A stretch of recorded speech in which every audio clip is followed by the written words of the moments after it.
2021 City Council meeting to order. Would everyone please stand and join me in the Pledge of Allegiance?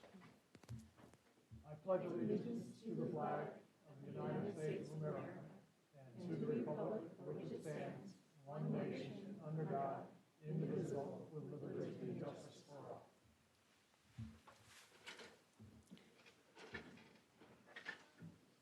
Will the clerk please call the roll? Councilmember Lisa Parker, Present. Hutchings, Here. Ruffridge, Here. Pamela Barker, Here. Carey, Present. Jilson, Present. Student Representative Cox. Here. You have a quorum. Thank you. May I move on to approval of agenda and consent agenda? May I have a motion to approve the agenda and consent agenda? I'll make a motion to approve the agenda and the consent agenda. Thank you, Ms. Hutchings. A Second. Thank you, Mr. Carey. Are there any changes to the agenda or consent agenda? Vice Mayor Mayor. Parker. Mayor Whitney, I would request that resolution 2021-015 be removed from the consent agenda and heard at its scheduled place on the regular agenda. Oh, all right, thank you.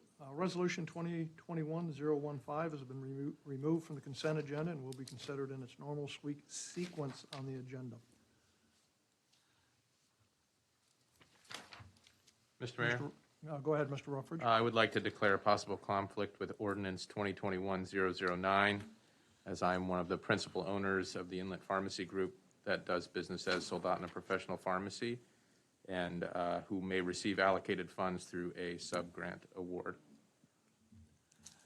Conflict does exist, and Councilmember Ruffridge will abstain from the introduction of the ordinance 2021-009. Would the clerk please read the consent agenda? Approval of the March 24th, 2021 City Council meeting minutes, new business ordinances, ordinance 2021-009, increasing estimated revenues and appropriations by $195,195.86 in the COVID-19 Relief Special Revenue Fund for grant funds provided by the State of Alaska Department of Health and Social Services, introduced by the city manager. Public hearing scheduled for April 28th, 2021. New business resolutions. Resolution 2021-016, authorizing the city manager to execute a contract with CIC Inc. in the amount of $178,084 for the Memorial Park Phase 2 Trail Expansion Project, introduced by the city manager. And that is your consent agenda. Thank you, Madam Clerk. Are there any public comments on any of the items just read by the clerk? For those participating through Zoom, please raise your hand if you would like to comment. App users by pressing the raise your hand button, and phone participants by dialing *9 on your telephone. Anyone wish to comment on the consent agenda? Hearing no one wishing to speak, the approval of the agenda and consent agenda is back before the council. Are there any council objections to approving the agenda and consent agenda? Seeing none, the agenda and consent agenda are approved.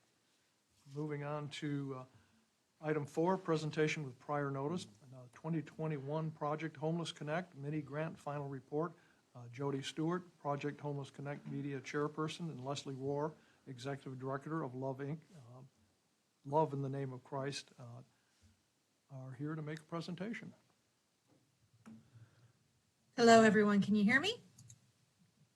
We can. Excellent. Thank you. So let me start the share screen portion. Just to let you know, Leslie is in the audience. And so we're going to be tag teaming this in an interesting way because I wanted to share the data with you and part of the reason why we are here today, which is in regards to thank you again for providing us with funding to make the 2021 Project Homeless Connect happen. Due to the work that we have been doing with Project Homeless Connect, I am ecstatic to share with the group, Mayor Whitley, all of our council members here in Soldotna, that the Kenai Peninsula Foundation, which is an affiliate of the Alaska Community Foundation, has formally established a field of interest to assist us in mitigating homelessness in the Central Peninsula. This is huge news for us. So President of the Kenai Peninsula Foundation, Tim Navarre, has announced at a board meeting that the Kenai Peninsula Foundation had been contacted by a generous anonymous donor who is establishing a field of interest fund to support the homeless. And it is our hope, as well as Mr. Navarre's hope, that this fund can become sustainable and allow us to support the acquisition of a permanent homeless shelter. So if you are interested in donating to this fund that has been created, it's called the Central Kenai Peninsula Help for the Homeless Fund, and you can go to the Kenai Peninsula Foundation to do so. So really exciting news that I get to share on today's meeting. So I am pleased to move into kind of what 2021 looked like. We were able to provide limited services because of COVID-19 precautions, but we were able to provide food at every single day that we had counts done.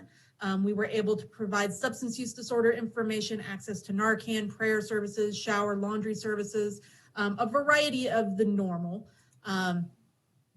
So really, for the report for the funding portion, I'm going to deal mostly in kind of the data slides.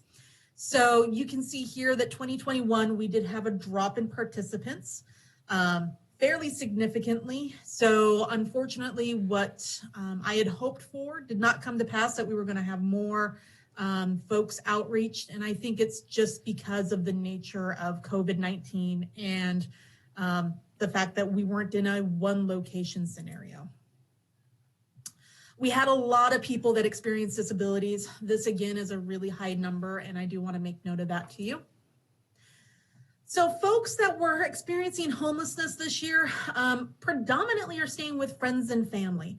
I believe COVID has something to do with that. It is far safer for folks to stay in small groups. And because of that, I think that's why we see such a discrepancy between those that were in emergency housing and those that are not habitable. Our overall causes are kind of the other category. Yes, there was a substantial loss of job reasons for homelessness, but there were also things like divorce, death, hospitalizations, evictions. We're on par for people feeling like they were treated with respect, which is our ultimate goal. And a lot of first-time attendees this year, which is interesting enough that we didn't have a lot of reoccurring folks. And everyone pretty much found the services that we were able to provide very helpful. To remind folks about what the point in time count is, that is a time that was for 10 calendar days that we counted. Where did you sleep on January 26th? So for every day of those 10 days, we kept asking, okay, where were you the night of the 26th? And that's how these numbers were generated. These are some good data points. We had folks that were generally staying with friends, like I stated, but 9% were coming out of foster care, group homes, hospitals, residential facilities, as well as jails. 2% were having their hotel or motel paid by a shelter, and 3% were in emergency shelters as well. Important to note is that a place that's not habitable, meaning that no human being should be there, 11% of our population was. This gives you kind of an idea of how many times people were experiencing homelessness for the folks that we counted this year. Predominantly, the folks that we counted, they stated that they had been homeless 4 or more times, meaning that they had 4 or more times of specific instances of homelessness. 91% stated that if an emergency cold weather shelter existed, they would use it. And then they said that these were kind of the primary needs that they were looking for, and that's housing, employment, and clothing. And secondly, pardon my typo there, rental assistance, medical, and education. So with that, I'd like to transition to those in the audience, to our lovely Leslie Rohr with Love Inc. to kind of give an update of the things that she saw during this particular Project Homeless Connect. Come up to the,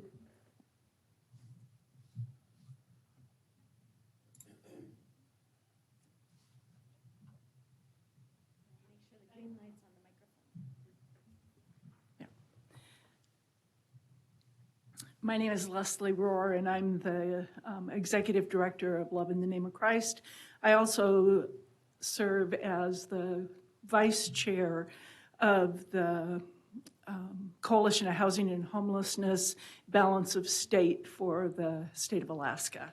So we have been in touch with as many of the homeless and near homeless population in our state as we could this year in this very different format.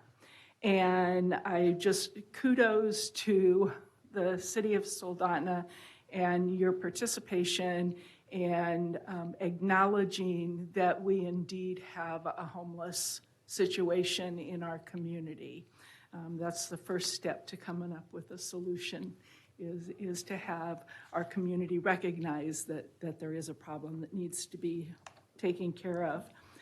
As Jody said, I had anticipated that we might see more people because our locations were spread out across the community. And that wasn't the case. Primarily, it was a very cold day. Whereas any of you, Dave, did you volunteer at all? I was involved in somewhat, but Yeah, so any of our volunteers, the food bank graciously donated the use of one of their big trucks so that we had a staging area at each location, but it was bitter cold. And I think that had a big impact on the number of people that we saw. And I do find that, again, transportation was an issue that was brought up over and over again. So something that as a community, we need to continue to work on addressing those transportation needs of those who are unable to drive.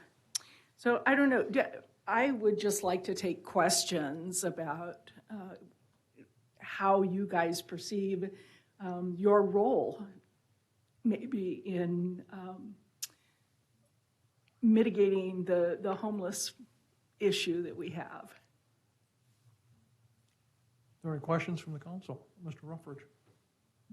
Thank you, Mr. Mayor. Firstly, I would like to thank Jody and you, Leslie, and others who are greatly involved in this process and dedicate a huge number of hours and time and effort to a growing problem and one that is very difficult to ascertain where and how it's occurring in our community. And as of each of these moments that happen with the Project Homeless Connect, we get more and more aware of that problem, and I appreciate the time and effort that you're putting into that. I would maybe just ask, and maybe that now is not a time where there's a lot of information, but we sort of continue to hear, little tidbits of information regarding the cold weather shelter. It certainly seems like, another year has sort of come and gone. And then maybe that's maybe getting off the ground to some degree, and maybe just a slight update on that if you had it. Absolutely. At one point, I was really frustrated. I continue to be frustrated with the fact that we have churches within our community who are willing to open their doors. Two of them have gone through the process with the fire marshal of being checked off they're okay to do that. But then with COVID, they were unable to do that. So once again, we're back to no place to house people just for the overnight cold weather shelter. We had opportunity to get a building, a warehouse, and we were free to do any improvements that we needed to with the building so that we could use it as a cold weather shelter. However, when the fire marshal came through, it was any modifications or improvements that were made to the building had to bring the building up to current code, which would include sprinklers. And that was cost prohibitive for us.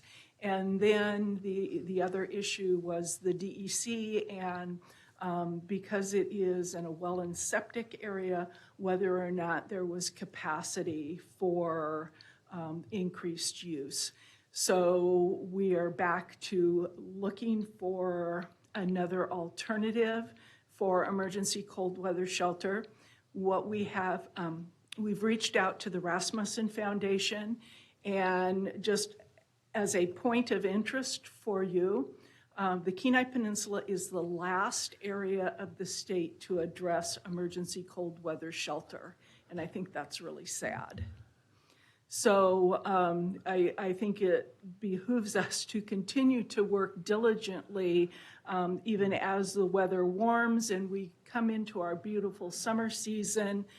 We know that come September, October, the weather is going to change again, and we still have an estimated 400 people who are living either in substandard housing or in places not meant for human habitation. So I think continued effort in the area of identifying either property to build ground up and to hopefully do that in phases, something that could go up rather quickly to meet the immediate need of cold weather shelter, with the option to add more permanent supportive housing options as we progress. So that's the state of that. Mr. Carey. I want to begin by thanking all the people that are working on this, and there's truly hundreds. And again, the leadership that's being shown. The numbers you have are all low, and you of course know that. We could speak about those individuals that end up in Anchorage or other places that very much identify themselves here. We have numerous that want to stay invisible, and they are not going to show up for anything you do, but they still have need, absolutely. The school district tries their very best, and they particularly look at a certain type of population, and they're wonderful. You asked, how can we help? I believe that we can help with money, and I would hope the council, as part of our budget, we would. What is nice on finances, at least from my standpoint, is if you could identify a particular service that would be a result of that, as compared to just an open X amount of money. And so that, again, as dialogue goes on, particularly with the staff, and then as it comes to the council, those things I would certainly hope. I'd like to bring up another issue that you can't document, but it's true, and from my work, I kind of like it when I tell people I spent 6 years at Wildwood. They kind of look at me funny. And now working with the Reentry Coalition, the Kenai Peninsula Coalition there.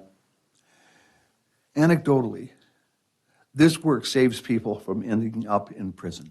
It absolutely does. There's no way, you're not going to have people that say, oh, I'd gone to prison if that didn't help. But they are there. And so that I hope in your documentation, certainly as you deal with Rasmussen, as you deal with the state, as you deal with other organizations, I would hope that one of the areas that you would adequately and strongly mention is that it's keeping people out of prison.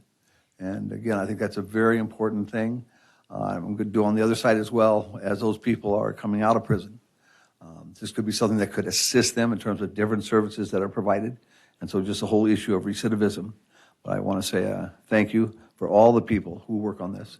I'd mention Kathy Gensel because I know she does so much as well. Absolutely. But everyone, and no one could be mentioned too many times, but I would hope, one, for specific funds to help with something, and second, to stress the lowering of recidivism that this provides. And I thank you very much for all that you do.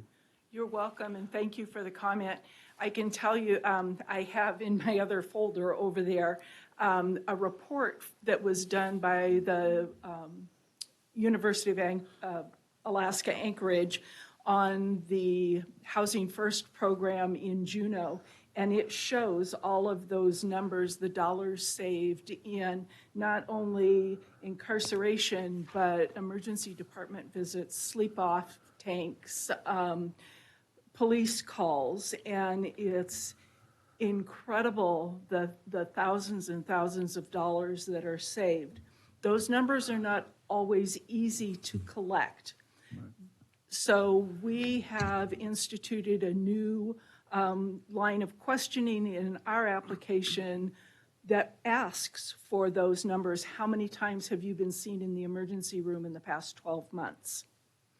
And that way we can go back and show, had this person been stably housed, we could have avoided all of these emergency room visits, or we could have avoided this amputation and now the second amputation.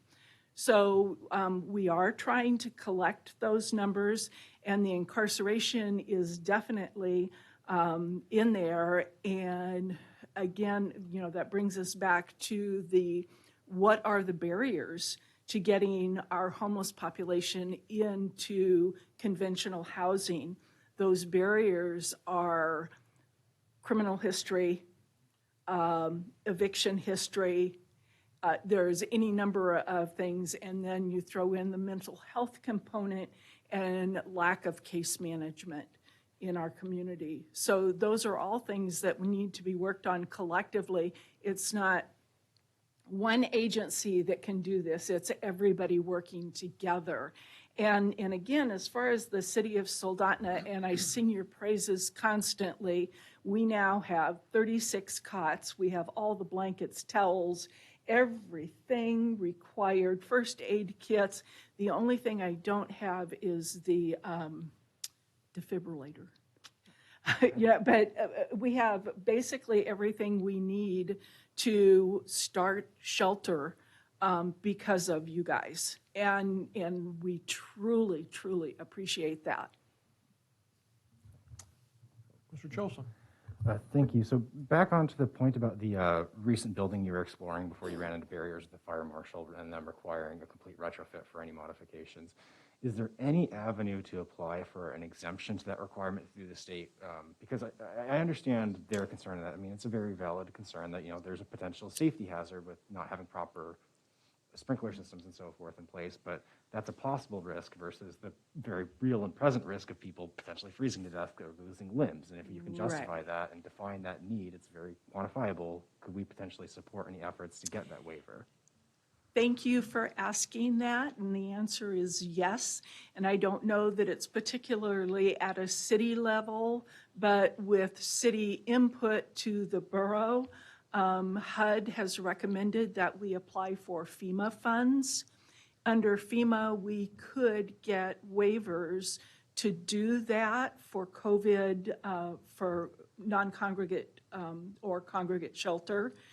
And but an individual agency can't apply for those FEMA funds. Those FEMA funds have to come through a municipality, so or governing agency. So that would be our next source of maybe being able to get around some of those restrictions. Well, I would absolutely be supportive of exploring that, so I think we should probably set up a meeting potentially following this to explore that. Yeah. I think one of the things that we did that might help with, that would help with the increased use on the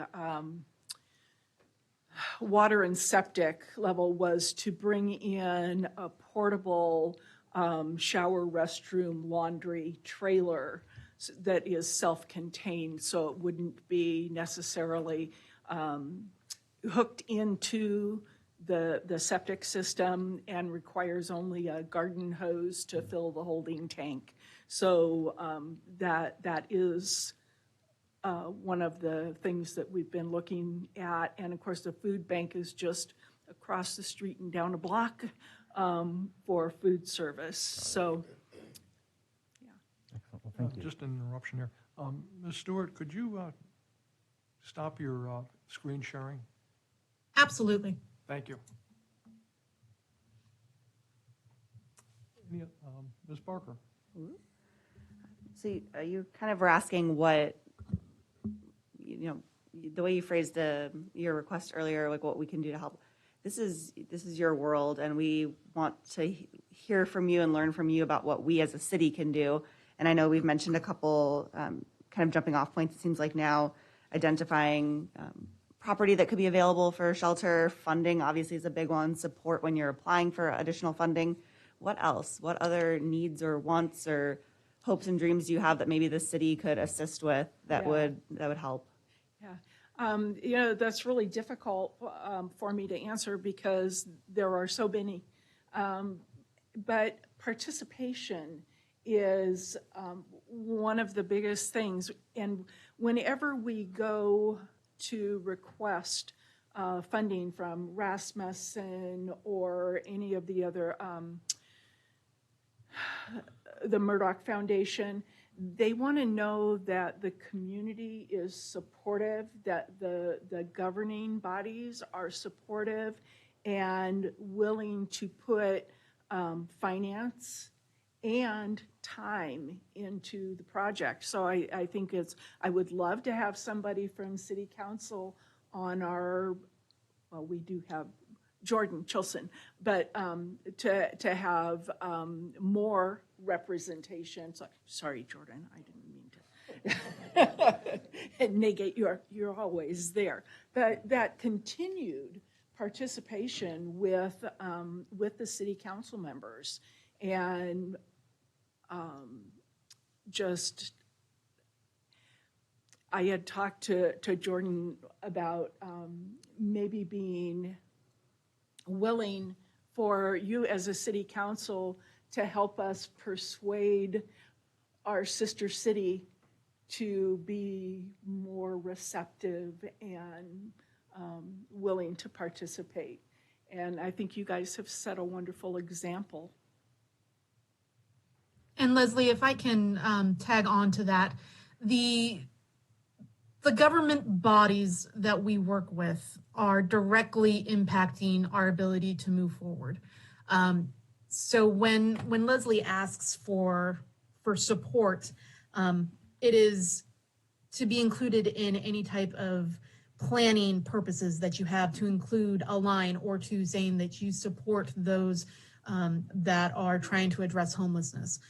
When you make your planning for zoning issues, that you address homelessness, that every aspect that you do your work for your decision making for the city of Soldotna, that you include thoughts of how is this going to impact the homeless. That is a direct and absolute tangible thing that you guys can do if you have the conversation every single time. That is something that I encourage every time I make a presentation, is to be included in strategic planning, to be included in your processes for that, so that way we can systemically address the issue. Coming to you once or twice a year to report is great, and it informs you a little bit, but the reality is I would love, and I believe that the continuum of care would also love, to know that homelessness is addressed in all of the city's planning. If that were to occur, if we can get a city to make that giant leap forward, guess the bigger governmental agency, the borough, our next door friends, how much more easy it is for them to include those statements in their strategic plan, in their planning and zoning. And it just escalates from there. But we need one and twos to continue that process forward. Any other questions from the council? I was just going to thank Jody for that suggestion, because I mean, that was kind of a real gut check. I don't think that we ever ask ourselves that question when we're considering resolutions and ordinances and planning documents. So thank you. I really appreciate that suggestion. And I hope at least that I can be more mindful of that as we move forward. Mayor Whitney? Yeah, Vice Mayor Parker. Yes, if I might ask a question of Mr. Zarneski. Do we address this in our city comprehensive plan at all?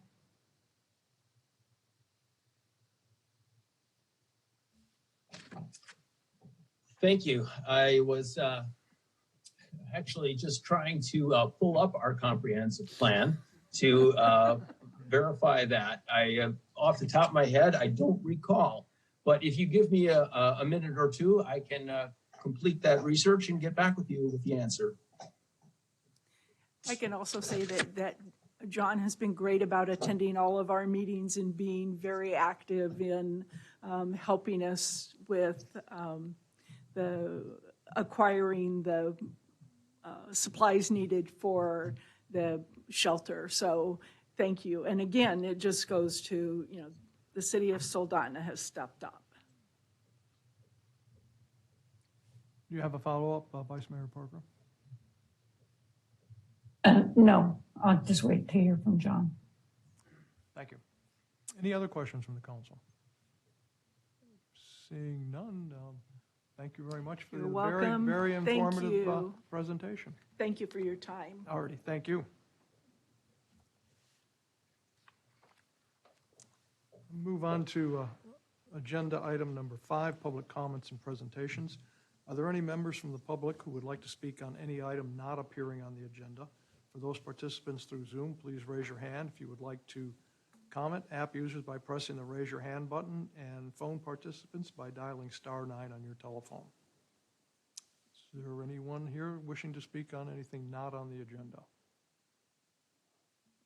I see no hands raised under Zoom attendees. So we'll close the public comments and presentation and move on to item 6, Assembly and Legislative Report.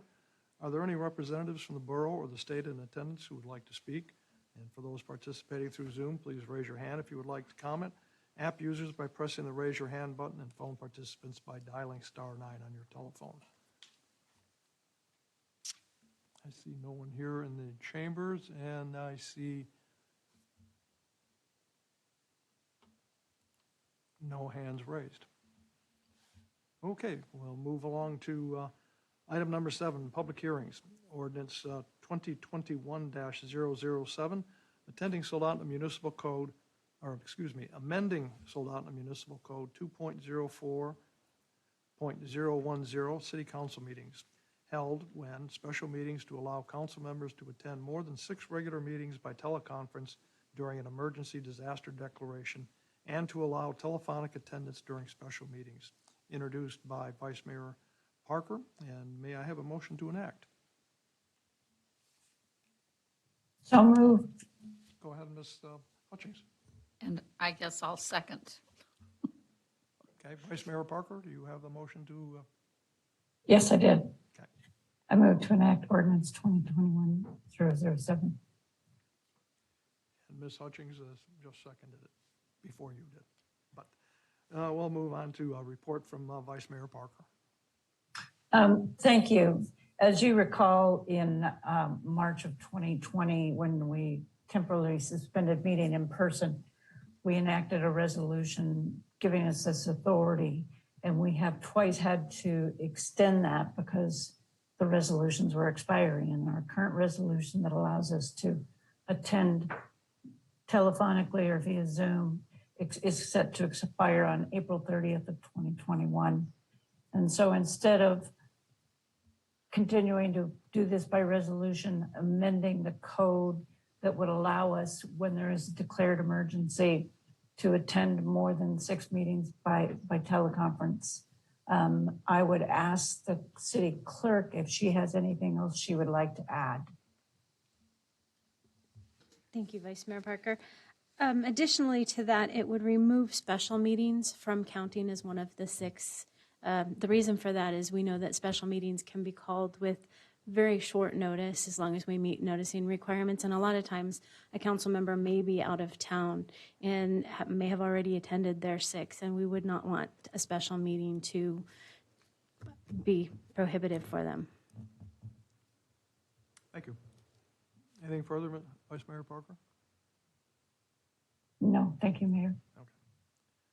The public hearing is now open. Are there any members of the public who wish to speak on this item? For those participating through Zoom, please raise your hand. If you would like to comment, app users by pressing the raise your hand button, and phone participants by dialing *9 on your telephone. I see no one here in the chambers wishing to speak. And looking at the attendees, I see no hands raised. So having no one who wishes to speak, the item is back before the council. Are there any council comments? Seeing none, I'll call for the roll. I'll call for the vote. Councilmember Lisa Parker, Yes. Hutchings, Yes. Ruffridge, Yes. Pamela Parker, Yes. Carey, Yes. Chilson, Yes. Student Representative Cox. Yes. You have 6 yes votes. Thank you. The vote passed, or the ordinance passed by a vote of 6-0. We'll now move on to ordinance 2021-008, 2021-008, increasing estimated revenues and appropriations by $2,500 in the general fund for a donation received from the Soldotna Friends, Library Friends. May I have a motion to enact? I would move to enact ordinance 2021-008. Thank you, Mr. Chilson. May I have a second? Second. Thank you, Mr. Carey. Report from the administration.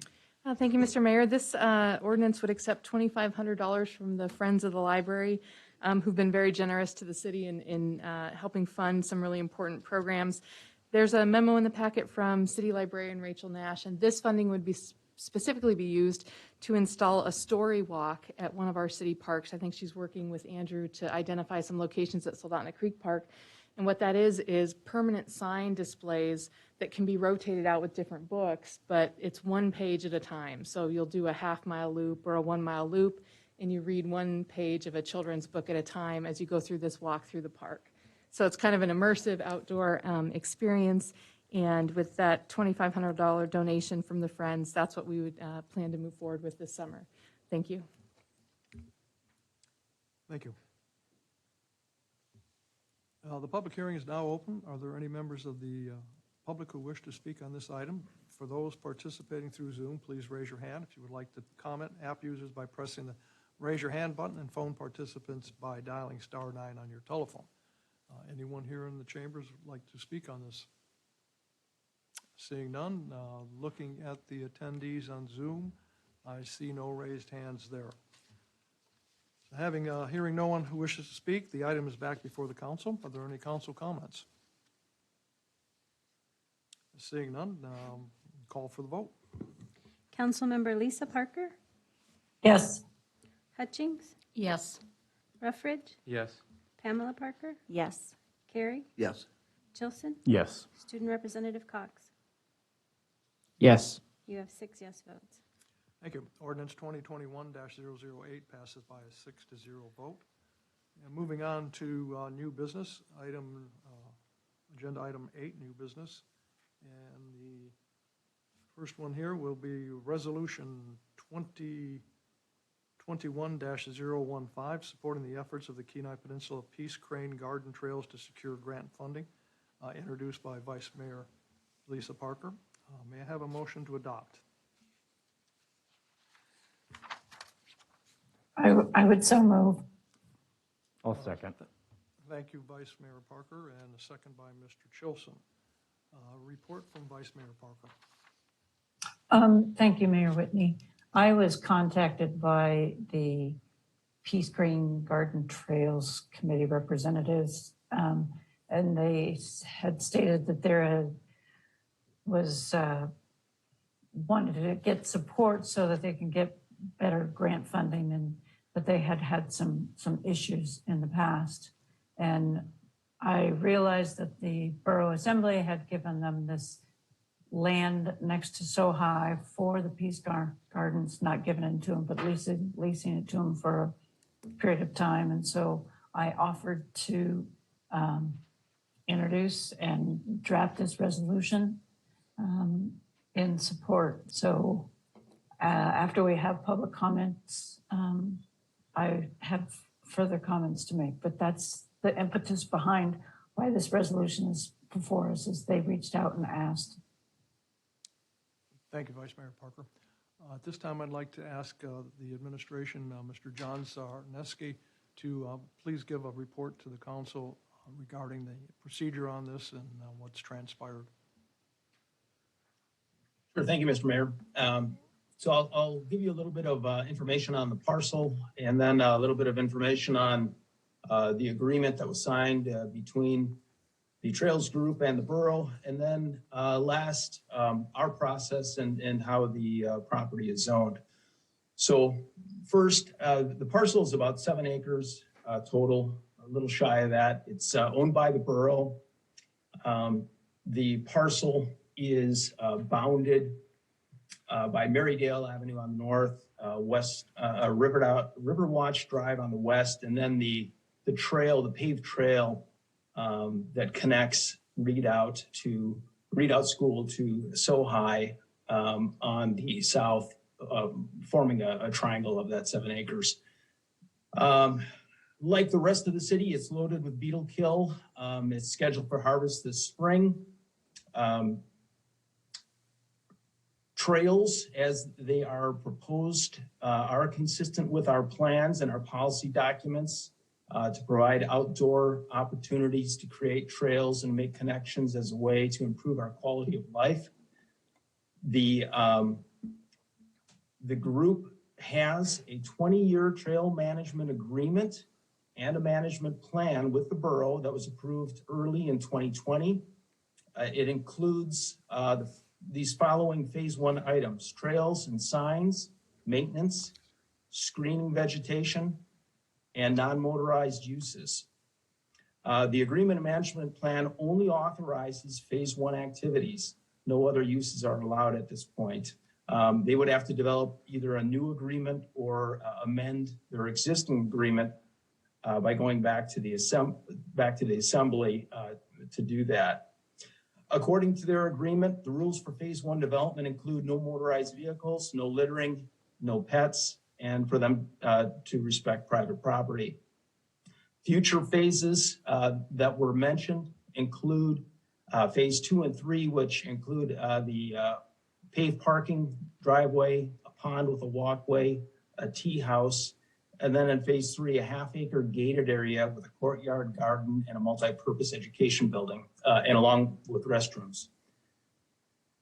The city has zoned this area as institutional, and in that zoning district, there's no specific requirement for any type of permitting for trails. It's similar to the trails that have developed on the other side of that paved trail, those basically between the trail and the high school. No permit was required for those. If future phases and their different uses or associated uses like the parking lot and the education building are authorized by the borough, at that point a site plan and a zoning permit would be required and would be reviewed administratively, with the option to take it to the planning commission if it is a controversial issue. And that is the end of my report. I'd be happy to answer any questions. Thank you, Mr. Zarneski. There may be some questions after public comment. Thank you. Before I open public comment, I'd just like to make one comment here. I happen to be a property owner who has one of the only pieces of property that actually share the same property line with this project. I've asked the city attorney if there was any conflict of interest in there with my sitting on here as the mayor chairing this meeting. And that reply was no, I have no financial interest in this. So they said it was fine to go ahead and sit. I just wanted to make that announcement up front so everyone is aware of it. So moving on to the public comment. Are there any members of the public who wish to speak on this item? And for those participating through Zoom, please raise your hand if you would like to comment. App users by pressing the raise your hand button, and phone participants by dialing *9 on your telephone. So public comment period is open. Sir, please come up and state your name and address for the record. And you have 3 minutes. Thank you, Mayor Whitney. My name is Joe Cashai. I am twice past president of the Soldotna Rotary Club. I'm currently Rotary District Governor statewide for the state of Alaska. Rotary District, using funds from Rotary International, has supported this project to the limit of what we have available, which is necessarily limited because it's spread all over the state. I would strongly urge that the city adopt this resolution to assist in raising additional funds, as has been stated in the motion in Mayor Parker's report. This is a positive long-term development. The Soldotna Rotary Club, of which I've actually been a member essentially since it was founded 41 years ago, has previously done multiple parks in this city. There's the dog park, there is the handicapped Kenai River fishing access off the airport, which was on city property, if I recall, and behind the old maintenance shop.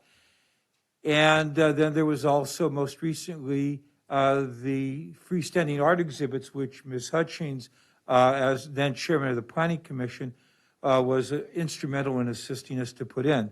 All of these have proven successful. None of them have resulted in any sort of problems, to the best of my knowledge, or neighborhood degradations. Rotary is devoted to this community and making it a better community for all of us. We have, as I say, so far 3 parks that I recall, plus work in others. This would be a very appropriate 4th park. It's rather hard to imagine how a park devoted to meditation and, contemplation and the like could become unruly or highly controversial. Anything's possible, but this seems one of the least likely options to that. I happen to I happen to have my law office next to the Farnsworth Park, and that's always been, in my opinion, a substantial contribution to the neighborhood. I'm right there, and I don't see any problems occurring. This, I suspect, would be even less so. Granted, of course, you have the high school nearby, but you have the high school nearby regardless of anything at this point. So I would very much urge you to, to do what you can to assist in moving this forward. Obviously funding is always tight. Rotary has done what it can. There are other members of the Soldotna Rotary Club here tonight who can talk about how the Rotarians of the city have gotten together to start working the park, to cleaning it up, and to making it more appropriate. I will simply state that, at the statewide district level, Rotary has supported the start of this project to the extent of our available resources, but they are necessarily limited. And so I think this next phase is very appropriate. This will be a very beneficial addition to the city. Thank you. Thank you, Mr. Kashai. Is there any questions from the council? Seeing none, thank you. May I be excused? I have clients. I have to leave. Okay. Thank you so much. Thank you very much.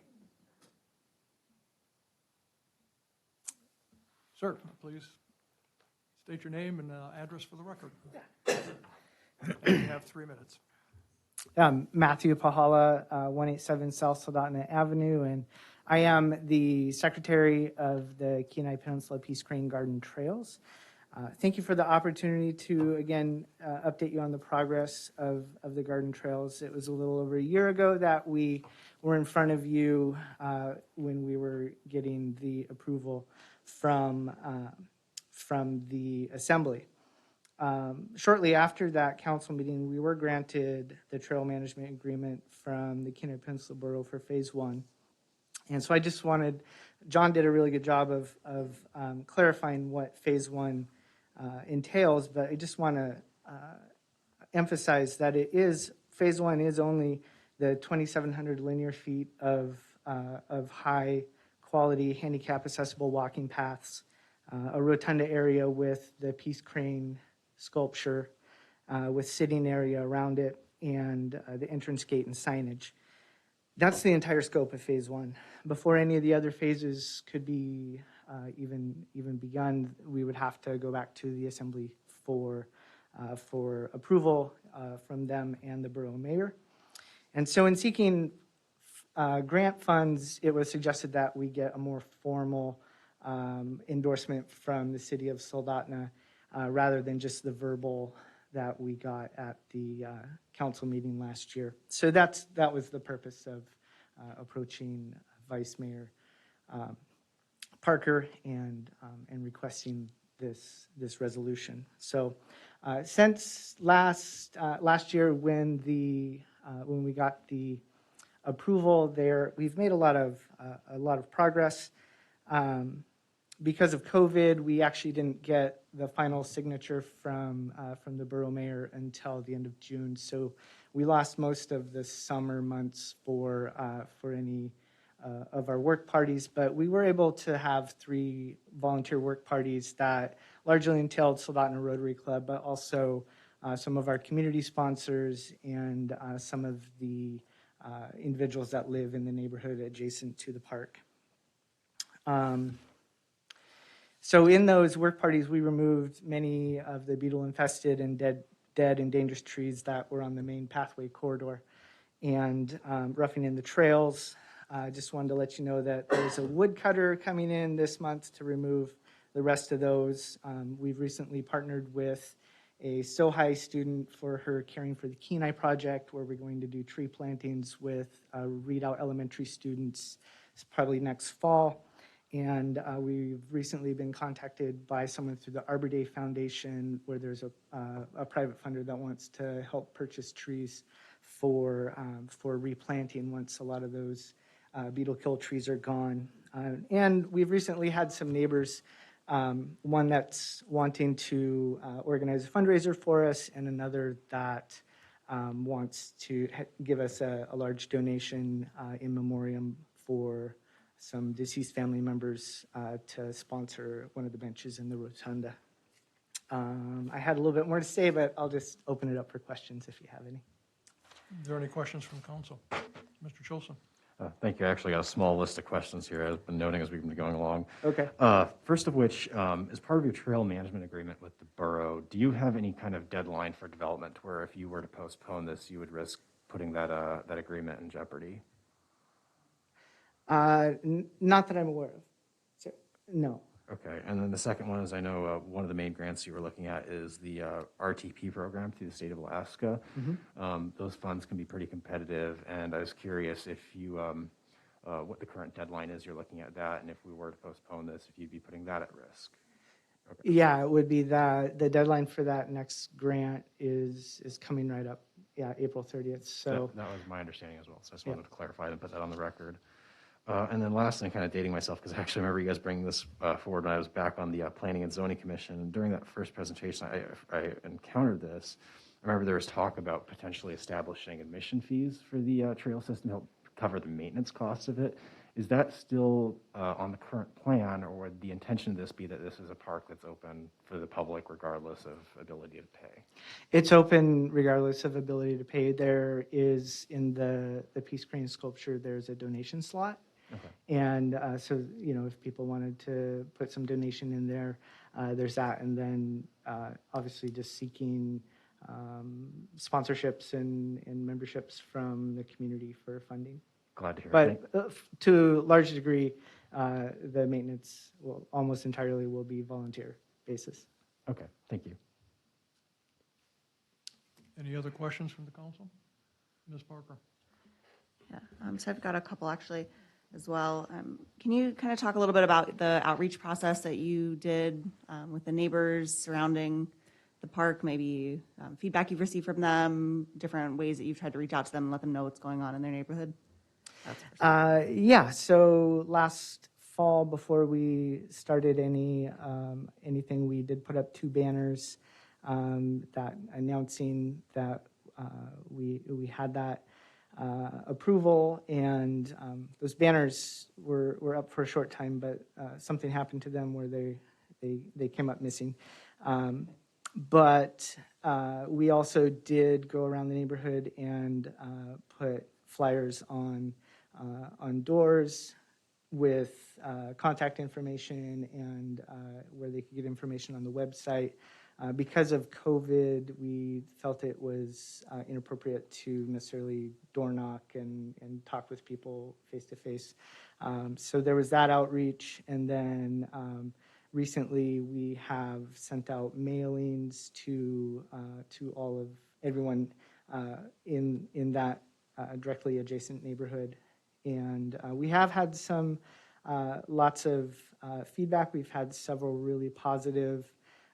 Like I said, there's a neighbor that is organizing a fundraiser that basically the quote, a direct quote is that we're going to benefit the most from this, so how can we help?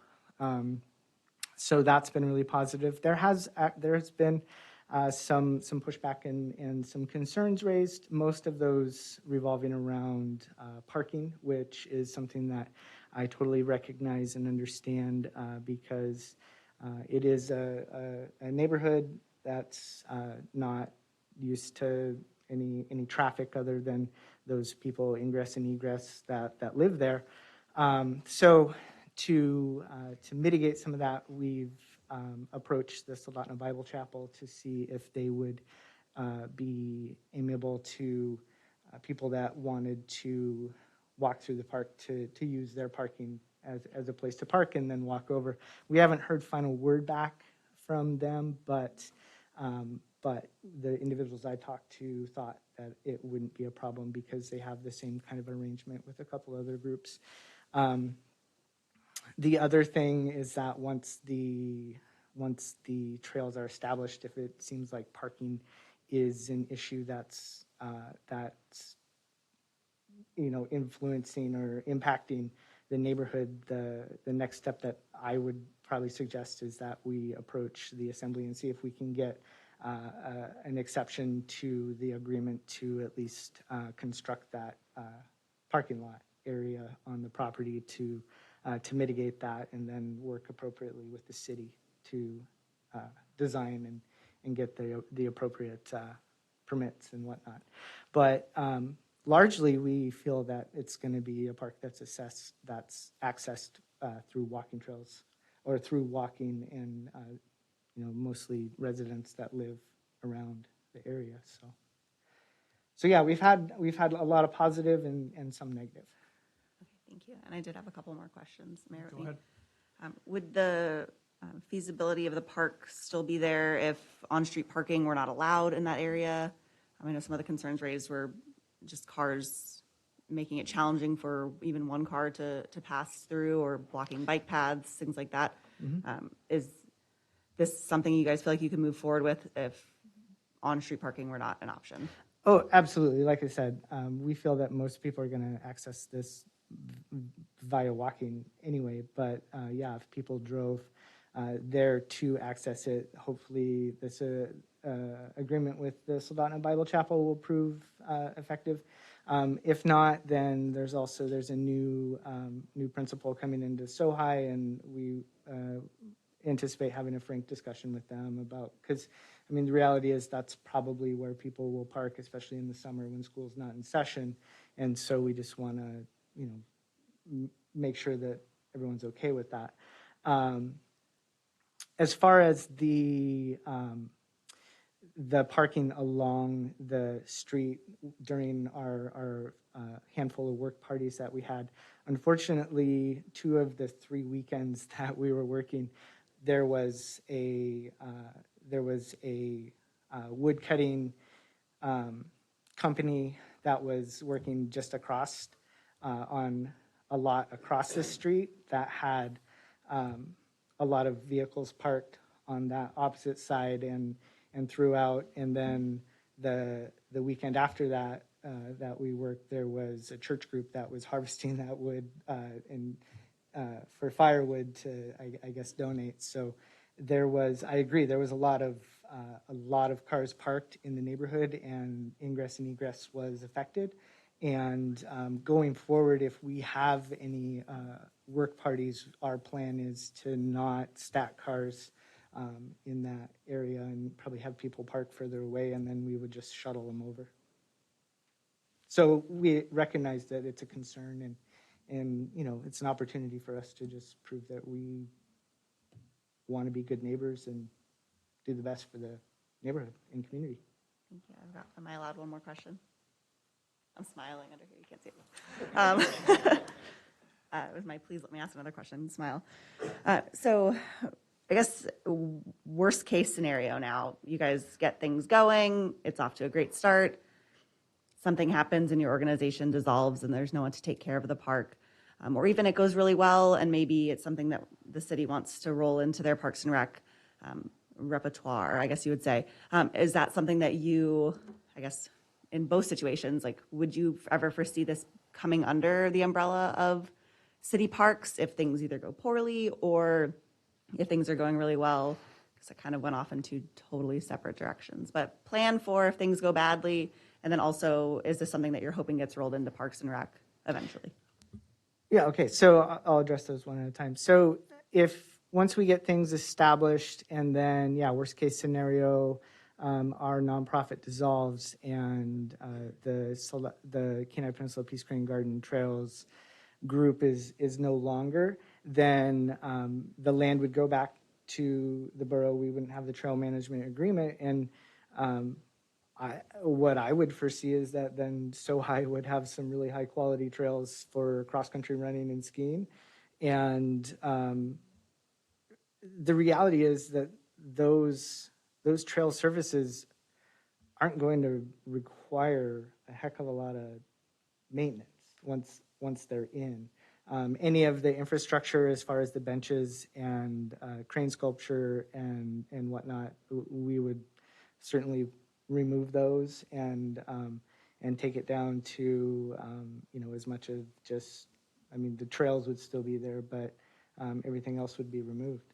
And like I said, right now we're just phase one, so there's there really, I don't think that there would be anything impactful that would need to be removed. As far as it, ever, like if we were to go away, if the city of Soldotna had the desire to take it over, then I would see that as a pretty good marriage of things. I'm sure that would be a discussion with the borough since it's borough's land. But at this point, our understanding is that the Soldotna Parks it would not be interested in taking that on. Thank you, and thanks for letting me sneak a fourth one in there. My third question. Vice Mayor Parker? Yes. I can defer to Pamela. I didn't hear you. Pamela said she had a fourth question. I can defer to her till Thank she's you, done with her. Councilwoman Parker. I actually snuck it in with my third question, but I think Councilwoman Hutchings had something. Vice Mayor Parker, go ahead. Okay, I guess my question is more financial. I know that you have an agreement with the Kenai Peninsula Borough, and I looked over that agreement, which is very open-ended on their end. If they should ever decide that they want to do something else with that property, they have the right to say, go away. And I also noticed in there that they said that you had to provide a financial statement to them on the 15th of April each year. So do you have that financial statement available for them? Yes, we do. Okay, so that'll be public knowledge. Yes, it Okay. will. Yeah, we're scheduled to give that report at the assembly meeting coming up. Okay, and then my next question is this is borough property. So therefore, what is expected should there be something not so nice happen in that park? Are you expecting the city of Soldotna to respond, or do you have other ideas? Are you? Let's like say if that there was somebody's someone a breaking the law that Yes, police yes. needed to respond Right. to. Well, So- I mean, I would expect that since it's within the city So you expect this, boundary that, yeah, if there was something that required a police response, that would happen. okay, so that would be an expense for the city. And then you said maintenance would be pretty minimal, and you had volunteers, I believe, to do that. And we all know I get calls, Andrew gets calls, the garbage is piled up at one of the parks, and so he sends somebody out to take care of it. Are you going to have somebody that will be on call to take care of items like that? Absolutely. Okay, and there'll be a volunteer, not a paid person? At this point, volunteer, as we grow and financially become a little more than just the grassroots group that we are, then having a paid maintenance person, I could see that in the future. Okay, and so you're a nonprofit and you've been doing work on the property and you're going to be doing some more work. Have you got a liability policy and a workers' comp policy in place? And will that be turned into this borough when you do your financial report? We have a liability policy. We don't have a workers' comp policy because we don't have any paid employees, but if there was any labor being done, it would be by a contracted labor that would be bonded and insured with their own. And yeah, that is all on file with the borough. Because I sat on the workers' comp board for 11 years, and volunteers have to be covered as well. So you might check into your liability coverage to see if you can add just a small workers' comp policy to cover that. Because if a volunteer gets hurt, they have to be fixed. Sure.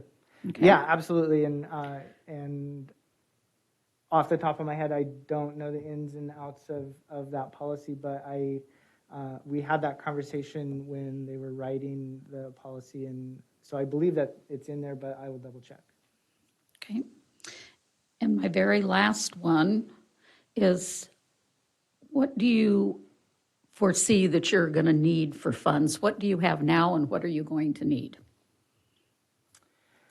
Well, the reality is that funding, whether we get the funds to install or to implement the trails to what we see it, if we get this RTP grant, that would take care of it. If we don't, that just changes the timeline as far as what we would be able to accomplish seasonally every year. I believe the amount of RTP is right around 65,000. Is that 75,000? Is the funding you're going for? Through the grant, yes. Yes, and how that much- would essentially take care of the installation of the 2,700 linear feet of trail at a handicap accessible grade with the two entrances off of the Unity Trail path and then also the entrance off of Marydale.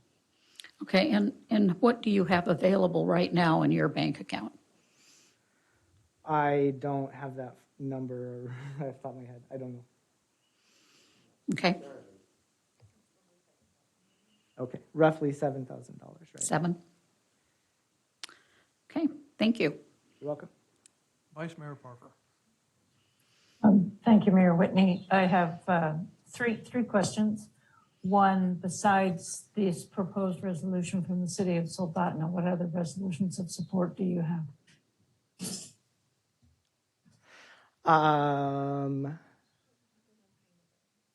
Well, yeah, we would have the agreement from the borough and then from the Rotary Club of Soldotna. Okay. Second, you said you did outreach to neighbors. Do you have the list, and how extensive was that outreach? Besides mooring on the river, did you go to I know where Kurt lives and Max Best, did you go over that way? Yes, we did. And so for the most recent mailings, we went off of the borough plat that has all that, addresses available for the property owners, and used those addresses and did a mailing there. And then as far as the information card that we put on doors, we went around to both mooring on the river and the other side through there. Okay. And then you mentioned you have community sponsors. Besides Rotary, who are your other community sponsors? The Salamantoff tribe,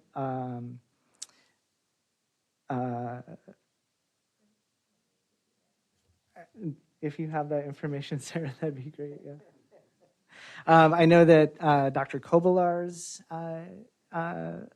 gave a donation. Indirectly through the Caring for the Kenai, the Kenai River Rotary Club, the Arbor Day Foundation is also they're the entity that has put us in contact with the private donor who at this point is still anonymous.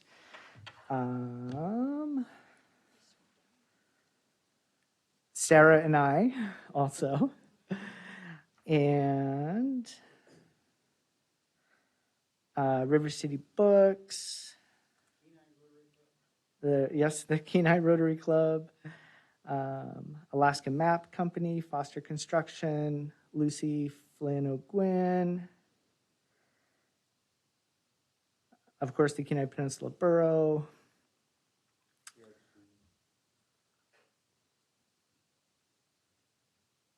did I say? That's good. Okay, Thank you. sorry. Yeah. I have no further questions, Mayor Whitney. Thank you. Any other questions from the council? I do have a couple here.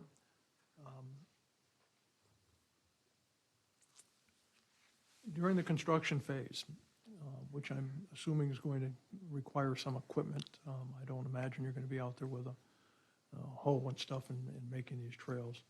And is there going to be gravel base to these trails? So there'd be these items moved in there. So how is that going to be done, and how is that going to affect the area?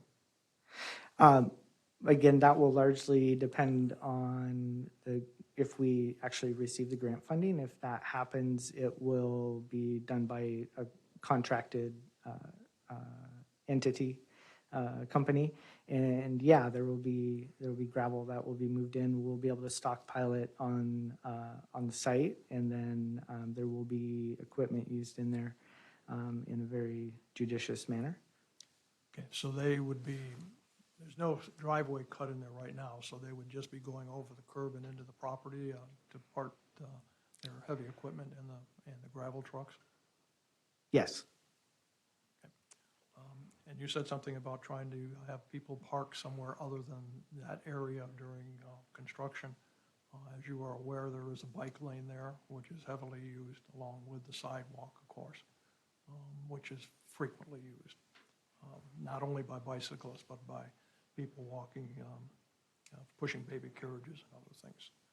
Now, you had contact with the neighborhood, and I'll refer to Mooring by the River neighborhood.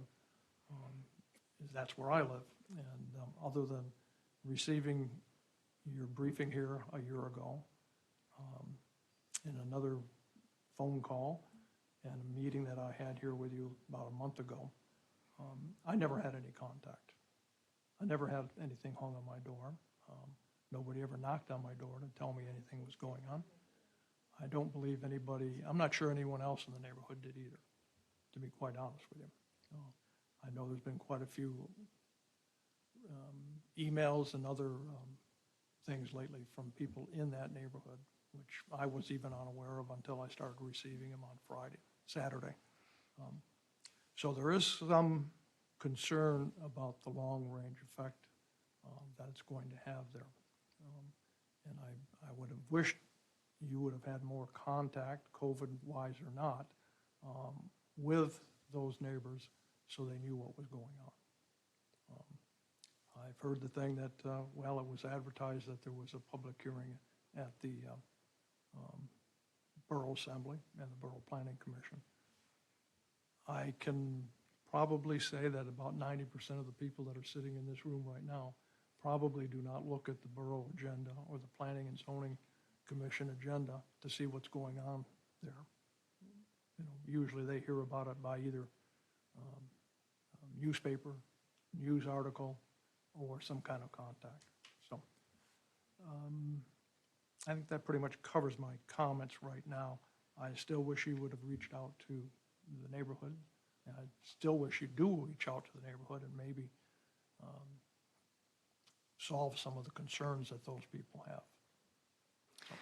Yeah, I agree. I believe my approach, and I've told you this when we met, that concerns are often unanswered questions, and we are happy to sit down with anyone in the neighborhood and go through their concerns item by item. And if we can't answer their questions satisfactorily, then that means we have some work to do. And the reality is that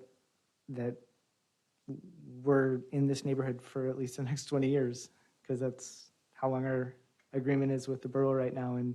And we strive to be good neighbors and create a space that is highly used by the neighbors in the neighborhood, that enhances life there and gets people out in nature and improves their health and wellness, not only physically but mentally.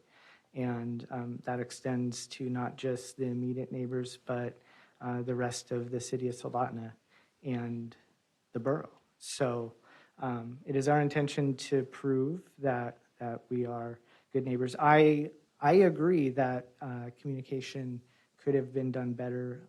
Unfortunately, we I shouldn't say unfortunately, we took the advice, I guess, the lead of individuals working on the agreement at the borough level and took their advice as how we should approach it. And hindsight being 2020, I think we should have pushed a little bit harder to have an initial outreach, but we were told not to. And that's the reality. I agree it's unfortunate because that's not the way I like to approach anything in my professional, personal life. I think that as open as you can be, if you have open communication, it avoids a lot of these kinds of issues. So I agree that there's some work to be done to probably mend some fences, and I'm happy to do that. We're happy to do that, and hopefully can make some meaningful relationships with the immediate neighbors. And that just brought up two more questions for me. You said someone, a logging company is going to go in there and take a look at the property. Is the intent for them to take all the dead trees out or just the trees that will be involved in the trail? So it's a woodcutter that has a long history of being contracted with the Kenai Peninsula Borough, and they will be removing all mature spruce trees that are either dead or beetle infested. Okay. And then if in a perfect world the funding comes through this year, how long do you expect the construction to take place? I think that a realistic timeline would be a 2-month timeline. Hopefully this summer. This summer, yes. Okay. This summer, maybe fall. I mean, it would really depend on the contractor's work schedule. So, yeah. Okay, thank you. Thank you. Ms. Parker. It looks like I had a fifth question.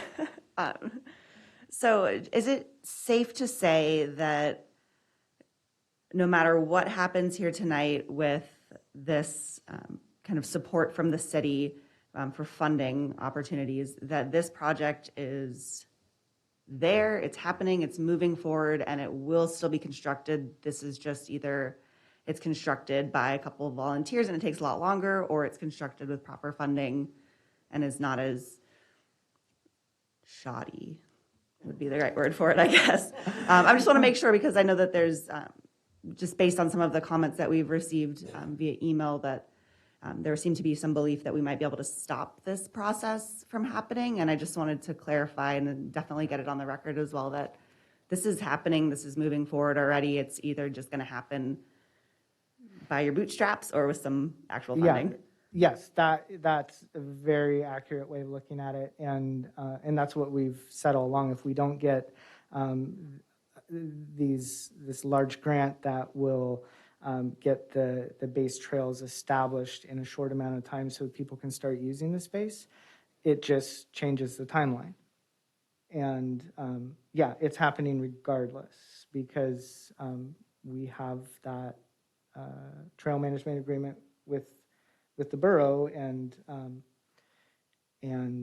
yeah, so essentially, yeah, we're just trying to get it as good as we can, so that we can start allowing access in a safe manner. If we don't get that, then I would use a different word than shoddy, but I thought that was the most but appropriate it would one. be, it would absolutely be more of a grassroots effort put forth by our volunteers. I would envision more of trails along the lines very similar to maybe what you would see at Salteshi, where it's just down to the turf underneath the moss and the duff, and leveled out as much as possible, and then progressively building it up to higher quality as we gain either other grant funds or raise the funds. And there are other grant opportunities than just the RTP grants, just that's the one that's right in the, right ahead of us. So, Okay, thank you for clarifying. thank you. Thank you. I think, looks like we got all the questions. All right, thank you very much. Next person. Okay, thank you. And please state your name and address for the record. My name is Mitch Michaud. I'm a local forester, and I serve on the Alaska Community Forestry Council. And on the Alaska Forestry Council, I am the small community advocate. The council directs makes recommendations to the state forester as to how to dispense on urban and community forestry funding. There's some state funding, there's some federal funding that's involved. I've been on this council for about 3 years now, and I've worked with the city of Kenai, the city of Seward, worked with Talkeetna on trying to spread out the wealth, call it tree wealth. And typically, it's the city of Fairbanks, Anchorage, and Juneau that get the vast amount of those funds. They also have professional staff that actually do this. I'd like to expand on what Matt was talking about. There is a corporate funder that is interested in providing some funding. They won't release the name because the corporate has a branch office here in town and they haven't been informed yet. That's one of those things. But one of the things they're hoping for is that once they can secure a site, that's kind of what they want to do. And they don't want to, they were trying to avoid having all their employees show up here and lobbying. That's kind of their whole mantra they're doing. Also, there is separate money that's available through the National Arbor Day Foundation. And believe it or not, the Kenai Peninsula is again on the dying tree hot map in the U.S. The whole state of Alaska has been reducing its green infrastructure.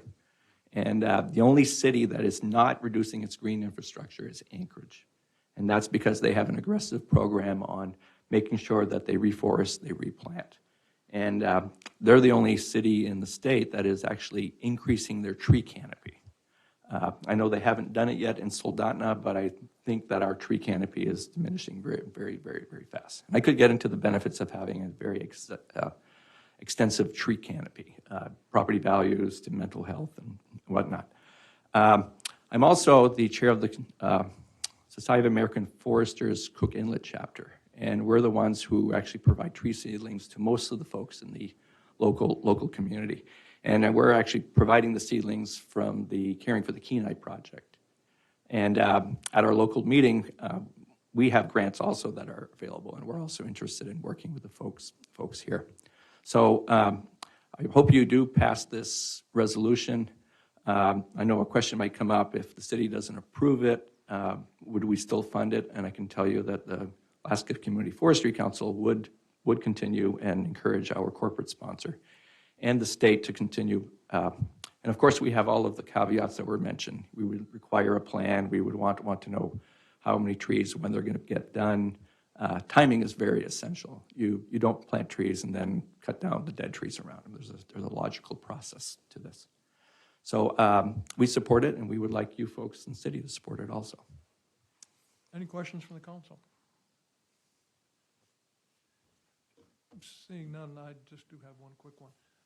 Have you walked that property and determined how many spruce bark beetle trees are affected in there? Most of them. That answered that question. That's what I figured myself.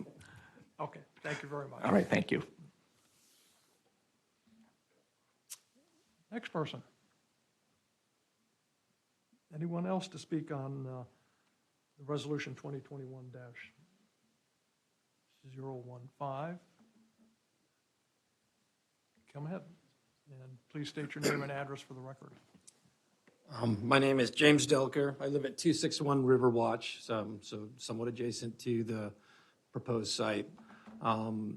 As far as, I don't want to detract from what everybody has done for this or the volunteers. I think that what the intent of the group and what they're trying to do is a good thing, and make them aware that I think that with my communications with some of the members of the local community, it's not that they're necessarily against the entire idea of the project, but I would say that some of the communication was definitively lacking in this process with the local members. And so I would say that there are some significant concerns about traffic flow, about safety, and some things going in egress and ingress, coming out of there, and the process of that. And I think that there were some properties that are closely adjacent to it that again could have probably been engaged a little bit better and would possibly be more in favor of this type of a project. So I don't think that the members of the community are necessarily against the project as a whole, just how it was rolled out, and that there wasn't as much engagement as there should have been,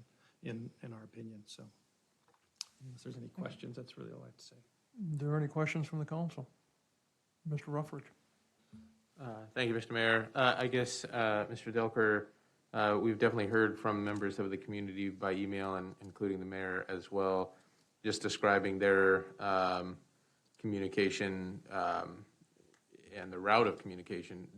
Did you receive any notices on your doors or phone calls or anything of that nature? I believe we received a notice on the door. I have not received any other letters or phone calls that I'm aware of. Thank you. Ms. Parker? Thank you. Mr. Delker, do you feel more in the loop with the project after kind of hearing the questions and hearing Matt speak tonight? Do you feel a little bit more comfortable with this project happening in your neighborhood, maybe compared to how you felt prior to the meeting? I would just say that I still have some concerns about traffic flow and about parking, because I know when one of the initial plans was to have an entrance that came out onto Riverwatch, which I think would be extremely unsafe. And I think that was, as far as I understand, has been removed or has been changed. And I think that makes sense. But I do have some concerns about, I guess, the parking, and then the potential upkeep or who's going to maintain it. So some of those questions about what happens if there is trash collected, or if the high school kids, for say, are using it as a place to go hang out or do whatever, the upkeep and those sorts of things are concerns. And so I just think it'd be, as far as if those are being addressed and being addressed adequately, I don't think there will be as many concerns from the local community members. So it was essentially just the pure lack of communication, not necessarily the intent or yeah, and idea some of the park. questions that are still, some of the questions that aren't completely answered as of yet. So, yeah, I still think there are some questions about safety and parking and things like that that haven't been completely answered, or is not sure when that will happen. So when will there be parking? So what are we going to do in the meantime if there isn't a parking lot? Is it safe for that to be a heavily used area without adequate parking, those sorts of things, or without restrooms or things like that? If it's handicap accessible, but you don't have a handicap accessible restroom, is that even legal? What are the ramifications of that? So just making sure that those questions are answered before we jump in. Thank you. Any other questions from the council? Seeing none, thank you, Mr. Delka. Thank you. I see one hand raised out here on the Zoom, Jody Stewart, but I'm not sure if she's raising her hand for this or continued raising it for the previous presentation. Can you hear me? Yes, we can. Okay, so thank you, Mayor Whitney. I am intending to speak on this because this is a great segue from my earlier presentation and my plea to folks on the city council for keeping in mind those individuals that are experiencing homelessness and how your decisions can impact that. Having a park in neighborhoods where before it is areas that are unmanaged, they are areas that are, for lack of a better word, just places where people can hide. It increases potential for access to homeless camps, encampments, for alcohol, substance use, abuse. And because it's near an area of neighborhoods, it's an easy place for people to have access to when they're trying to hide their demons. And so when you add a park opens up spaces that they can no longer hide. It decreases crime in neighborhoods. It decreases the instances of people feeling the need to hide themselves because they are no longer able to do so. I believe that this is one of those aspects to the city council's plans that could improve the overall aspects of the city of Soldotna in not just its looks and feels, but in its openness.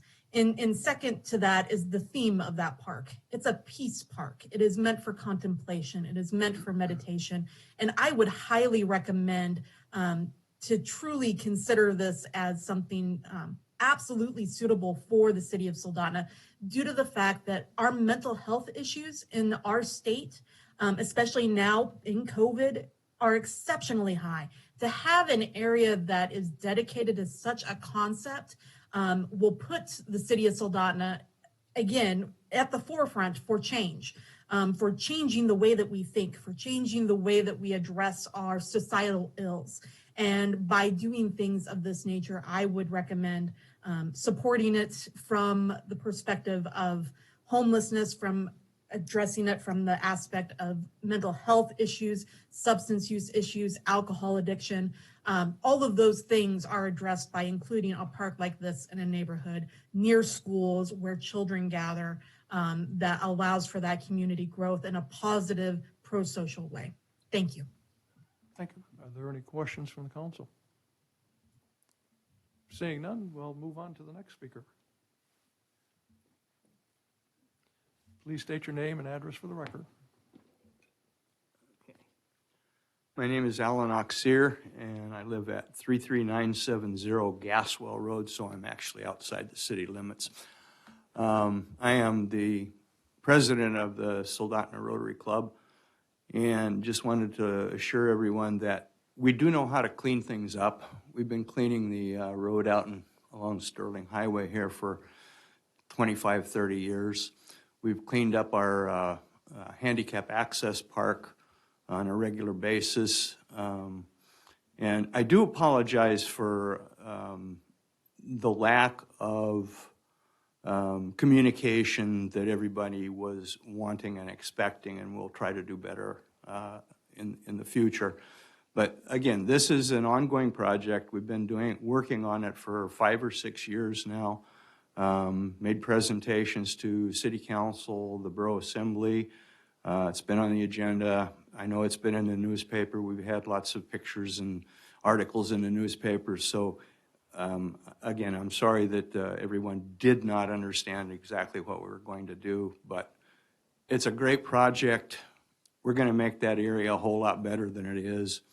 All of the wood that we've cut down so far, we took it over to the food bank and turned it into logs or stove-sized pieces for people to come pick up. So again, it's going to be a great project.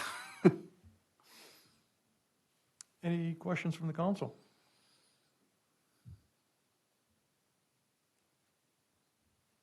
Seeing none, thank you for your comments. Mm-hmm.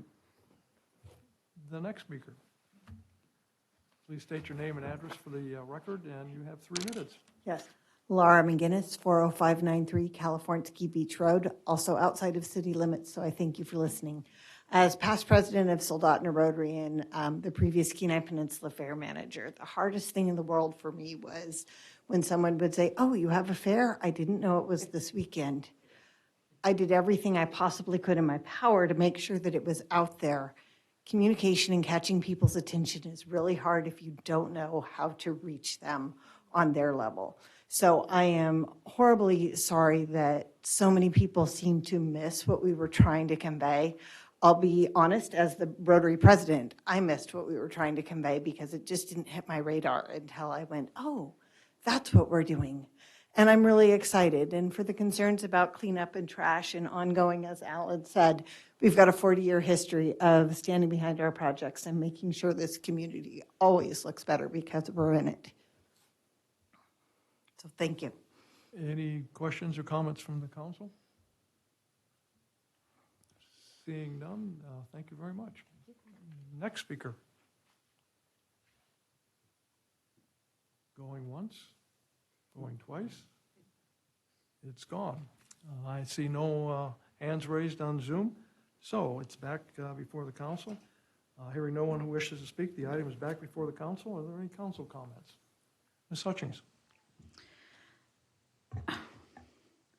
I know it's going to be a great park, but I just have some concerns that I think need to be addressed before we go ahead and approve this resolution. So my reasoning again is monetary, is policing, is sanitation, is insurance. It's all of these things rolled into one, and all of the neighbors in that neighborhood that didn't get a chance to visit with Matt and Sarah. And I think it's really important that that component is handled before we actually vote. And so I would move to postpone until our April 28th meeting.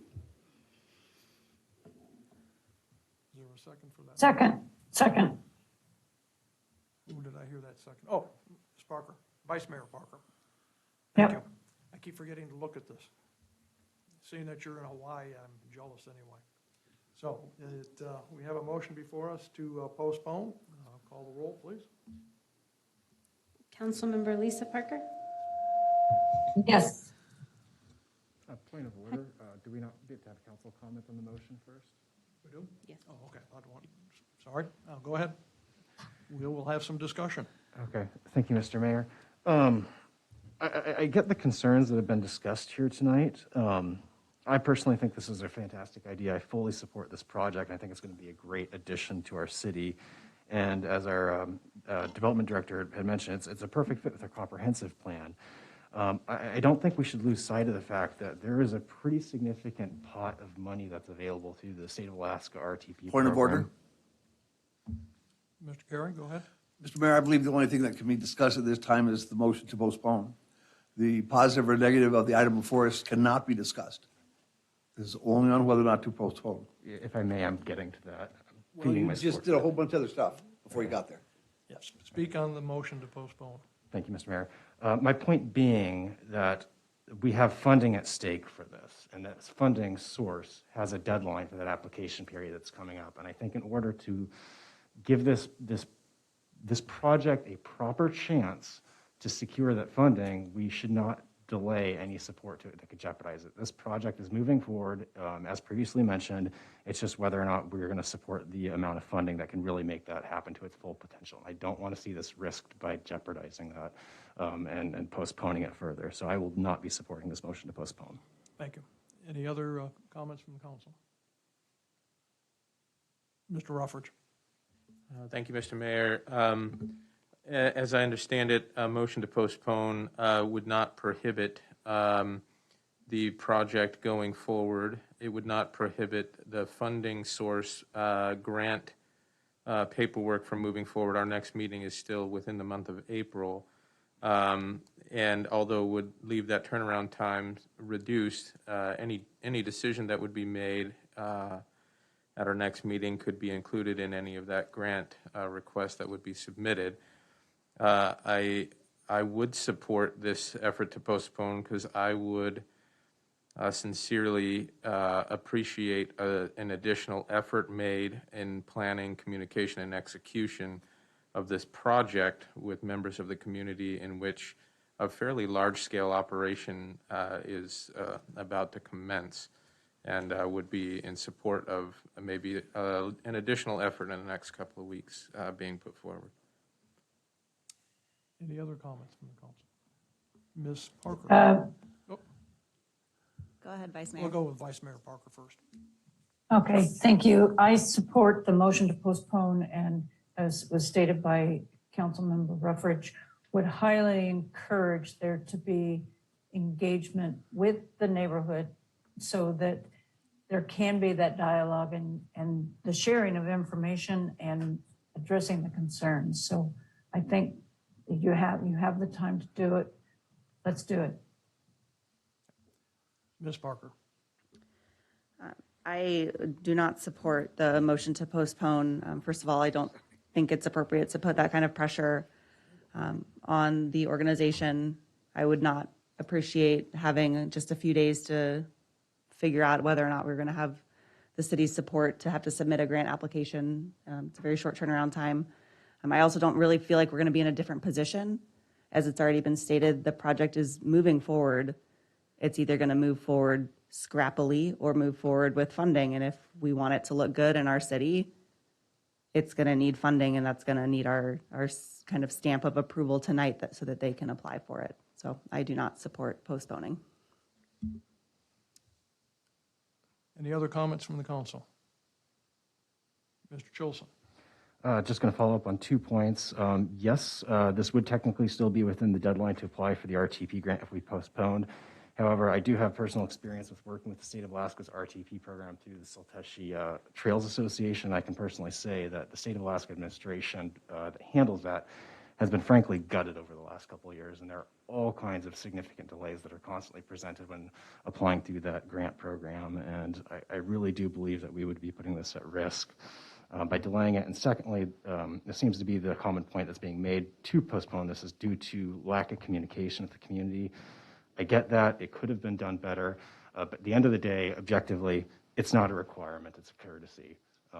Our zoning there does not require any permitting process with the community or public notice process to do that. Yes. Point of order. Done. Yes, let's stay with the postponement issue. We're postponing because of communication. I'm trying to point that the communication was not a requirement for consideration on this. It was a courtesy, and that's my point. That doesn't have anything to do about the motion for postponement. Okay. Mr. Carey, did you have any comments? My phone did. Okay. Sorry, it was turned off. I have enough information to make a decision tonight. I don't need a postponement. Okay. Call for the vote.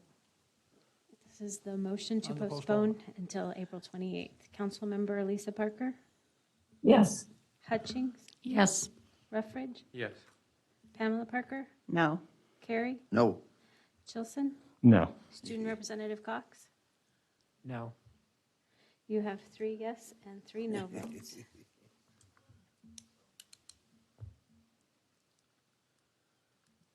It's turning into a habit here.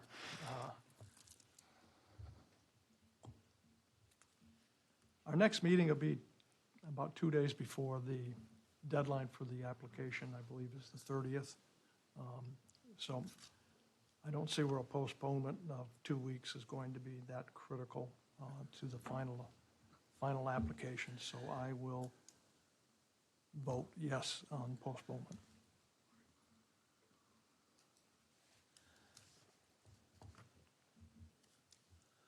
So Resolution 2021-015, motion to postpone was approved on a 4-3 vote, and it will be put on the agenda for the April 28th meeting.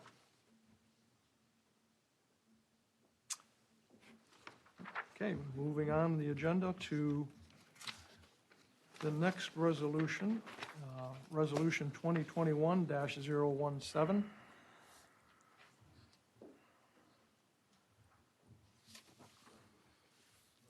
Authorizing the city manager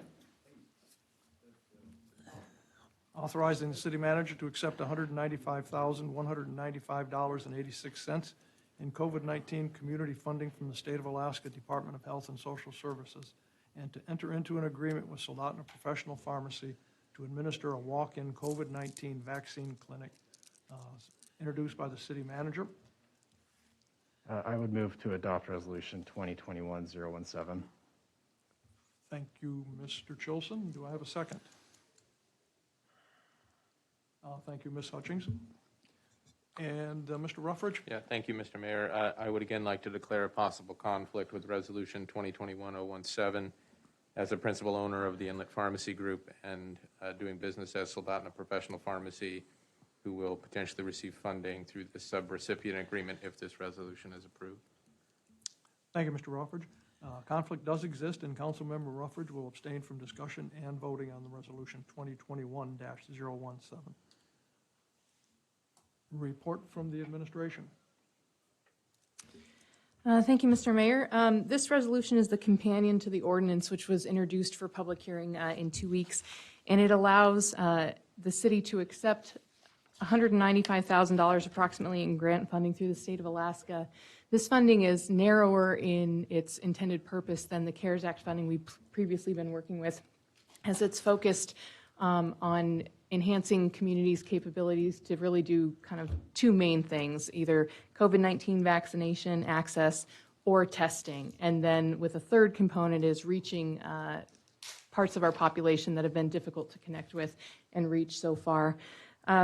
This funding amount, this $195,000, was a preset equation. It was allocated for the city should we be interested in entering into the agreement to receive the funds. And as our proposed scope of work, we intend to pass through the funding as a subrecipient award with Soldotna Professional Pharmacy, who's really taken the lead, I think, in our area when it comes to the community vaccination efforts. So we have been supporting the POD. Those are the community events that were happening at Soldotna Professional Pharmacy. The city's been supporting those efforts by having some of our staff go and volunteer alongside many other volunteers from the community and with the facilitating role that the borough was taking. Those efforts, I think, are going to be phased out. That phase, that early access to large numbers of people when the demand was high, were really important and I think very successful. But we're entering a new stage, I believe, of community vaccination efforts where we need a new strategy. And the new strategy that we are proposing that I think is going to be effective is further reducing barriers and increasing convenience for folks wanting to get a COVID-19 vaccine. So the proposal is that the Soldotna Professional Pharmacy would be entering into a subrecipient grant agreement with the city, which is fairly routine. This is how we handled many of the CARES Act grants with the different agencies that we worked with last year. And so then we would have an agreement with performance metrics. And they would be setting up a walk-in clinic where registration is not required ahead of time. Folks don't need access to the internet. They can just walk into a clinic that has set and normal hours that folks can get used to several days a week, including some nighttime and some weekend hours. The intention, I think, would be to lease a commercial space, someplace highly visible, again, just to be on people's radar, as if they have, a spare 22 minutes, they can pull in there and get a vaccine at no cost. And so Soldotna Professional Pharmacy would be hiring the people to do this, both the administrative and the medical staff. They'd be securing all of the materials. We would assist maybe with communication like we're already doing. We have weekly calls now with folks from the borough, City of Kenai, and Kenai Public Health just to communicate where we're at on these projects and coordinate our messages and information sharing. And so we would be much hands-off in terms of this piece of the grant funding other than administering it and checking in on monthly reporting and such. I think this is a very positive next step and a solid fit for the intent and purpose of the grant funding. And we thank you for your consideration. I'd be happy to answer any questions if there are any. Thank you. Thank you. Are there any members of the public who wish to speak on this item? For those participating through Zoom, please raise your hand if you would like to comment. App users by pressing the raise your hand button, and phone participants by dialing *9 on your telephone. I see no one in the chambers wishing to speak, and I see no hands raised on the Zoom. So, hearing no one else, hearing no one wishing to speak, the item is back before the council. Are there any council comments? Mr. Carey. Thank you, Mr. Mayor and Madam Manager. If this fund was not going where it is there anyone else that we could say was competing for the funds? Is there anyone else in our community that's wanting it instead? To my knowledge, there's no other provider in the area that is interested or capable of doing this. As you may know, many providers in the area are providing vaccination within their clinics, either at Walmart, Fred Meyer's, Safeway. Soldotna Professional is doing it in-house. We reached out to folks to see whether there was that interest, and to my knowledge, that doesn't exist. The city does still have remaining CARES Act funding. If a second provider was interested in engaging in addressing a piece of this vaccination puzzle moving forward, I think the city would be really open to potentially working with them as well, because we do still have other federal funding, and at this point, it's still all hands on deck. Excellent, thank you. Comment then, please? Go ahead. This is excellent. I really appreciate it. I've heard from many people very much what's going on at Soldotna Pharmacy and the positiveness with this. And so yeah, I just strongly support this. I wasn't aware there'd be any competitor, and there's not, and I appreciate you saying if there was, they could even come forward. But this is an excellent resolution, and again, it shows the good work that you're doing. Any other comments from council? Okay, I just have one quick one. Is it possible through this resolution to be providing, or at least looking at, or maybe even doing it under a different funding source, like a pickup and delivery service that someone could, who doesn't have transportation or is unable to make it there, could be picked up and brought there, or we could go to them and provide the vaccination? Thank you, Mr. Mayor. So a couple of things. So the borough also has similar community funding, and I believe one of the pieces they specifically have identified is funding for transportation. So I do believe that there's funding available. We would work to connect people with that funding source, or if for some reason that wasn't a solution for them, we'd be happy to assist with the transportation piece to get people to the walk-in clinic. The other thing that really our friends in Kenai are focused on, which is why we are not focusing on it, is the idea of a mobile clinic. So both Kenai Public Health right now is doing mobile vaccinations. So nurses from Kenai Public Health, if you're an employer or if you've got a group of family members, or if you know someone who has difficulty getting out, that's available right now. And so we can assist in getting everyone that information through Kenai Public Health. The city of Kenai also has a third ambulance that they're stocking up and getting equipped to be able to be a mobile clinic as well. So they are willing to serve our community, either of those resources, I believe, either through the city or through Kenai Public Health.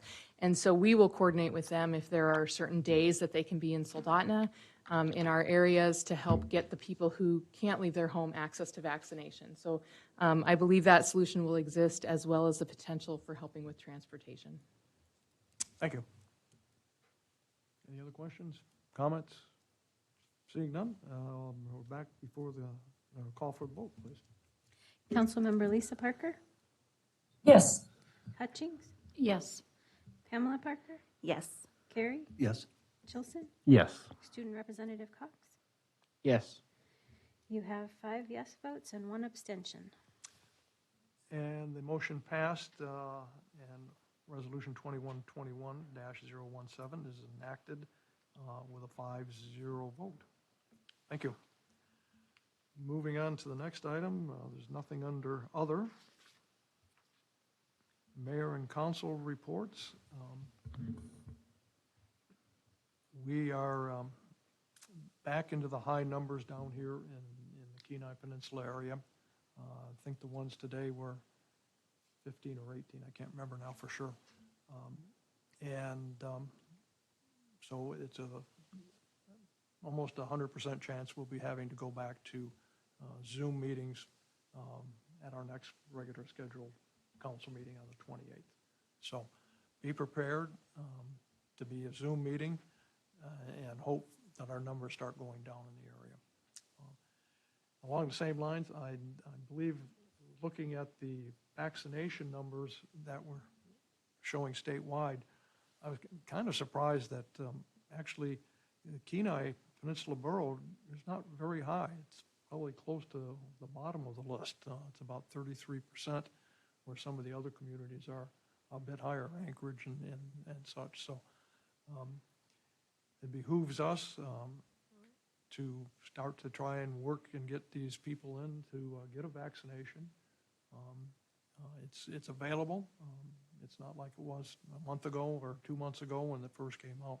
So please come in and get a vaccination, or make arrangements with one of the organizations or the places that it can be where you can receive a vaccination. So that's all I have for tonight. We'll move on to council reports on boards and commissions. Soldotna Planning and Zoning Commission, Ms. Parker. All right, thank you. So pretty brief, at the last planning and zoning meeting, Kyle gave a presentation on the capital improvement plan. I think for some of the commissioners, that was their first time really delving into that. So that was a great kind of introduction for them. He also mentioned that he's starting to go around to all the departments and boards and commissions and give the presentation. And essentially at the end, he asked for, what projects do you want to see us do? which I thought was awesome, so that they can start to add those to the plan. One thing that got brought up a couple times that seems to have been knocked off the plan, but the entire Planning and Zoning Commission thinks it should go back on there is the pedestrian bridge over the river to connect our side of town with KPC. So just want to make sure I put that out there, that I think that there would be an interest in seeing that added back onto our 5-year plan there. And then the other issue that was addressed was approving a conditional use permit for a new daycare facility in town. So that was good. There were a lot of really good questions. Parking was another issue that was really brought up with the daycare as well, ingress, egress, how kiddos would get picked up, things like that. But it was approved, and there is going to be a new daycare facility once a couple other boxes are checked. So that was really all. If anyone has any questions. Thank you, Ms. Parker. Moving on to Soldotna Chamber of Commerce Board meeting, Mr. Schulson.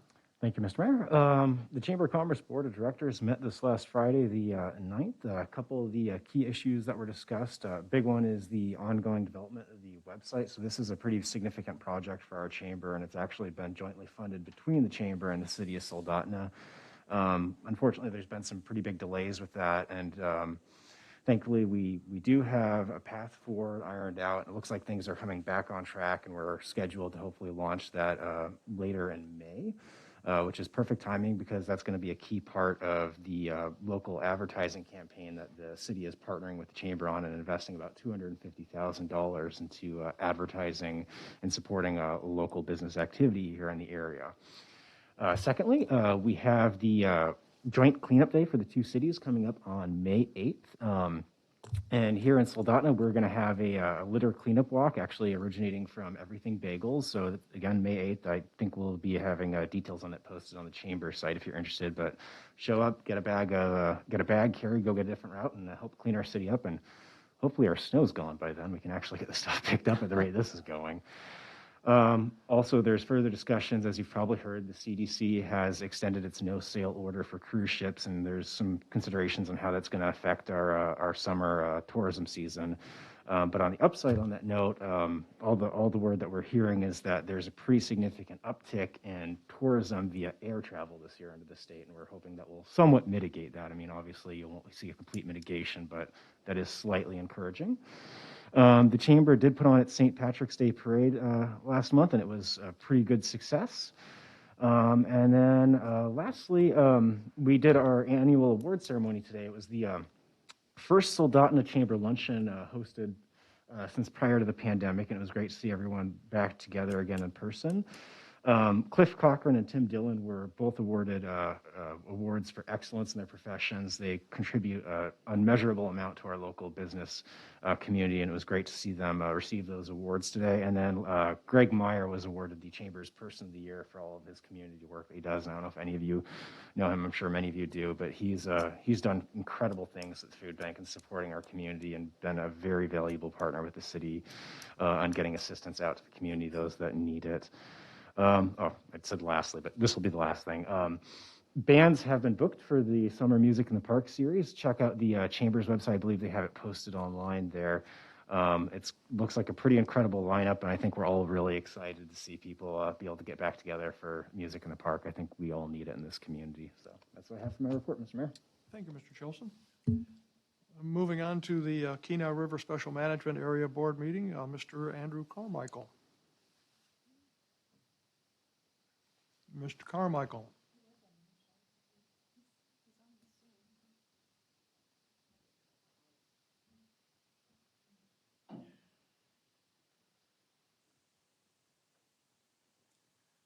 Mr. Carmichael, can you hear us?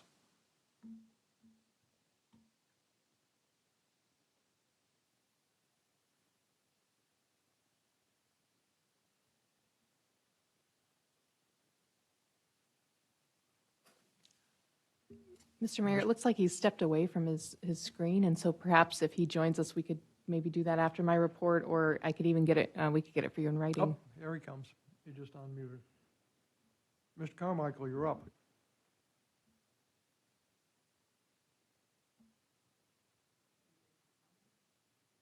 You're unmuted, Mr. Carmichael.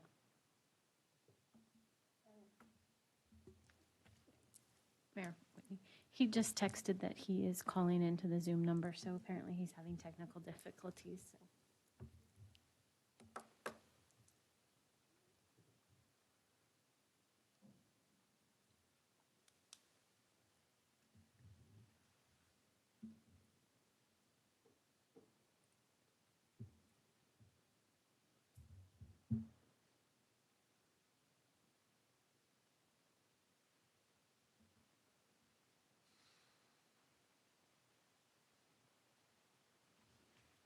Let's see.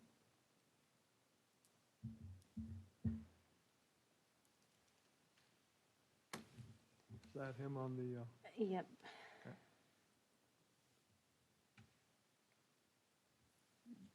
Go ahead, Mr. Carmichael.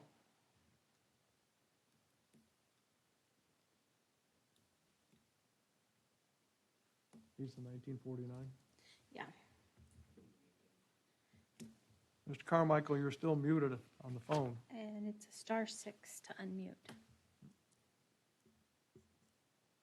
Mr. Carmichael, it's *6 to unmute.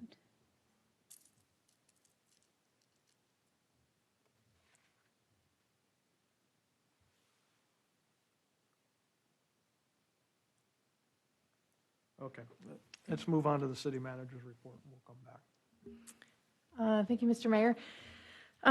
All of last week was internal budget meetings with each of the departments. So the department heads actually submit to the finance director their draft proposed budget for FY22 and 23. That happened almost a couple months ago. Melanie has been compiling that into a document, and then all of last week we met with each individual department to talk through all the items. So we continue to refine and input information into that budget document. Look forward to presenting it to the council at the work sessions that are going to be coming up. We've also had many meetings and a lot of communication with members of our both state and federal delegation recently about capital projects. So we met with Jane Conway, who's the new regional support person for Senator Murkowski's office. John Zarneski was at a meeting where he got to speak with Representative Young. And I also had communications with Senator Machicki's Chief of Staff, Conrad, about capital projects. And it's the time of year where we get a chance to just remind those folks about the different priorities and projects that the council has identified, either in terms of things from that we've budgeted for or are on our 5-year capital list. If they come across funding opportunities, it's really helpful for them to be familiar with some of our needs and projects that we've identified. So we've been communicating really this last week with trying to get them that information. Mr. Zarneski presented a short presentation today at the Chamber Luncheon about the new grant programs that are open. So we are accepting applications now for the outdoor dining grants. I know he's had many folks contact him already to start that process. The virtual storefront improvement grant program is open. That's ongoing, a continuation from last year. And hopefully the Alaska Community Foundation will be having our nonprofit grants go live this week. We're doing final communication with them. So John was there at the chamber to be able to present and share some information about that. Last reminder, it's, the water's melting and now the dust is visible. And so it's the time of year we like to remind, especially business owners or owners of large parking lots, that many years ago the city put in place some regulations to protect air quality. So we just like to remind people, if they're hiring a commercial entity to come sweep their parking lot with a big truck, please wet those down, keep the dust out of the air. And for homeowners, you're still allowed to use leaf blowers to blow your driveway, but for the businesses, we'll keep an eye on that and try and reach out and communicate with anybody. As this time of year in particular, when the weather gets warmer, they want those that gravel and dust to be cleared away. We ask them to just do it conscientiously, thinking about air quality and their neighbors. And I think that concludes my report, though I'd be happy to answer any questions. You want to add in something there about that teleconference call we just had? Sure. Thank you, Mr. Mayor. We got invited to a conference call with the governor, and that's why we stepped out from the work session. And on the call was the governor, Dr. Zinks, members of his staff, as well as mayors and managers from around the peninsula. And specifically, they were asking about vaccinations and what's happening, what we're seeing on the ground. And so kind of like I mentioned in our report about the next walk-in clinic grant that we're going to move towards. They were specifically wondering what we're seeing in terms of numbers starting to slow a little bit. We're still increasing the number of people that are vaccinating, but it's slowing.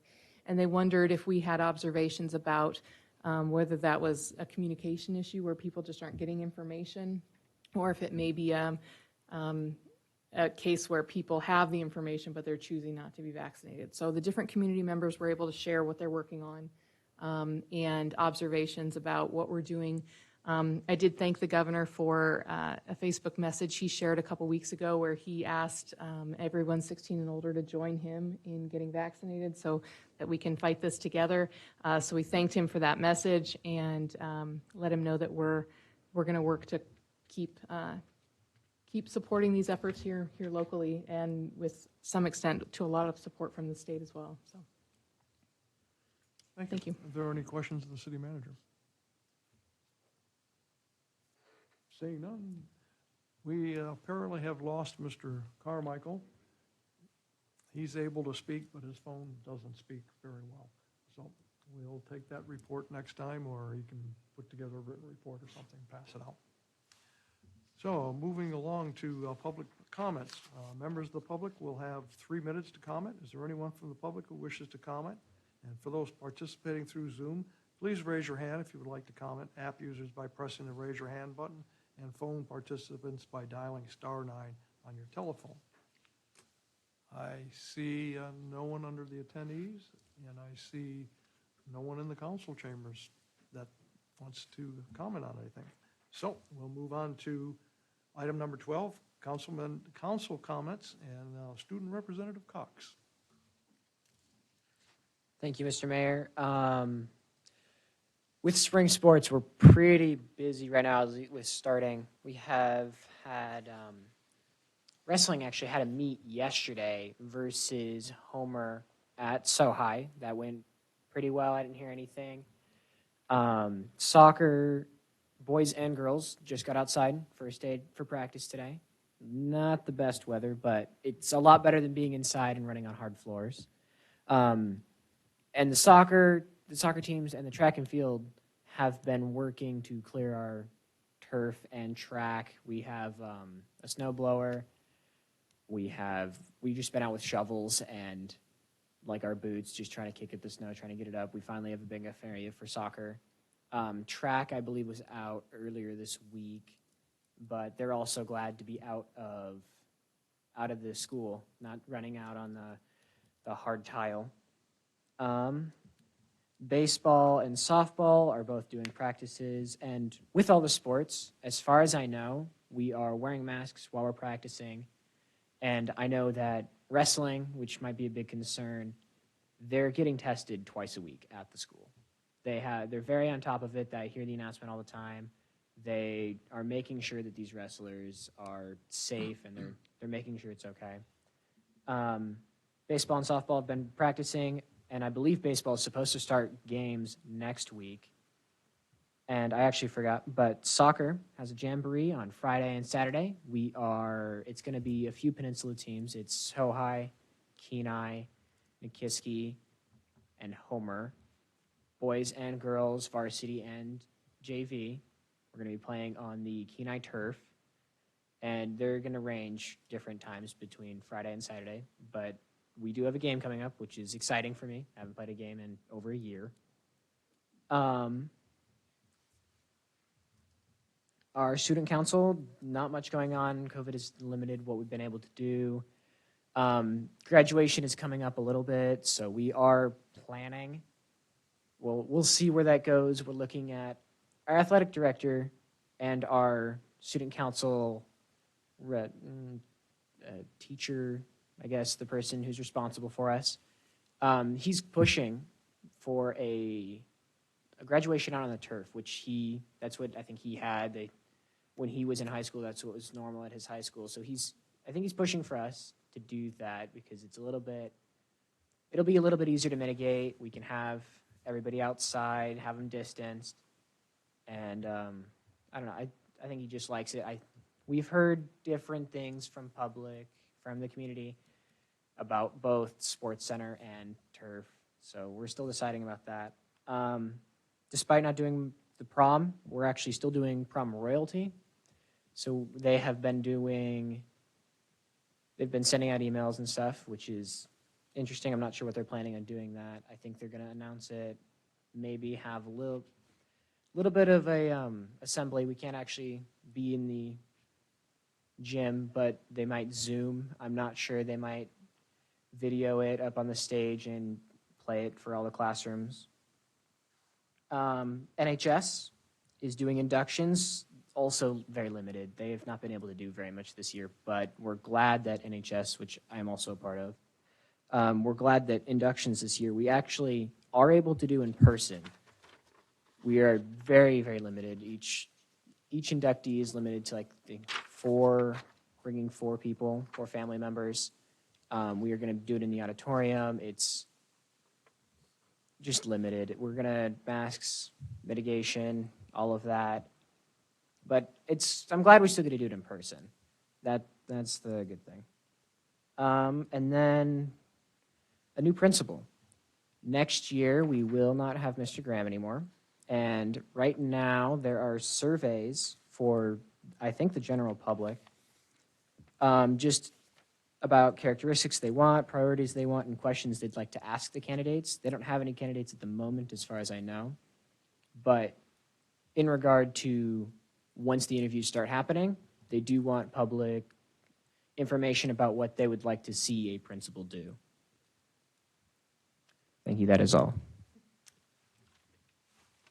Thank you, Mr. Cox. Vice Mayor Parker.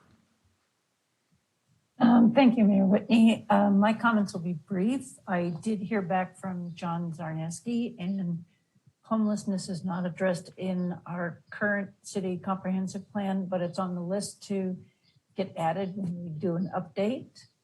And then the other comment I wanted to make is I've had a few phone calls and texts from folks asking if Soldotna is a sanctuary city.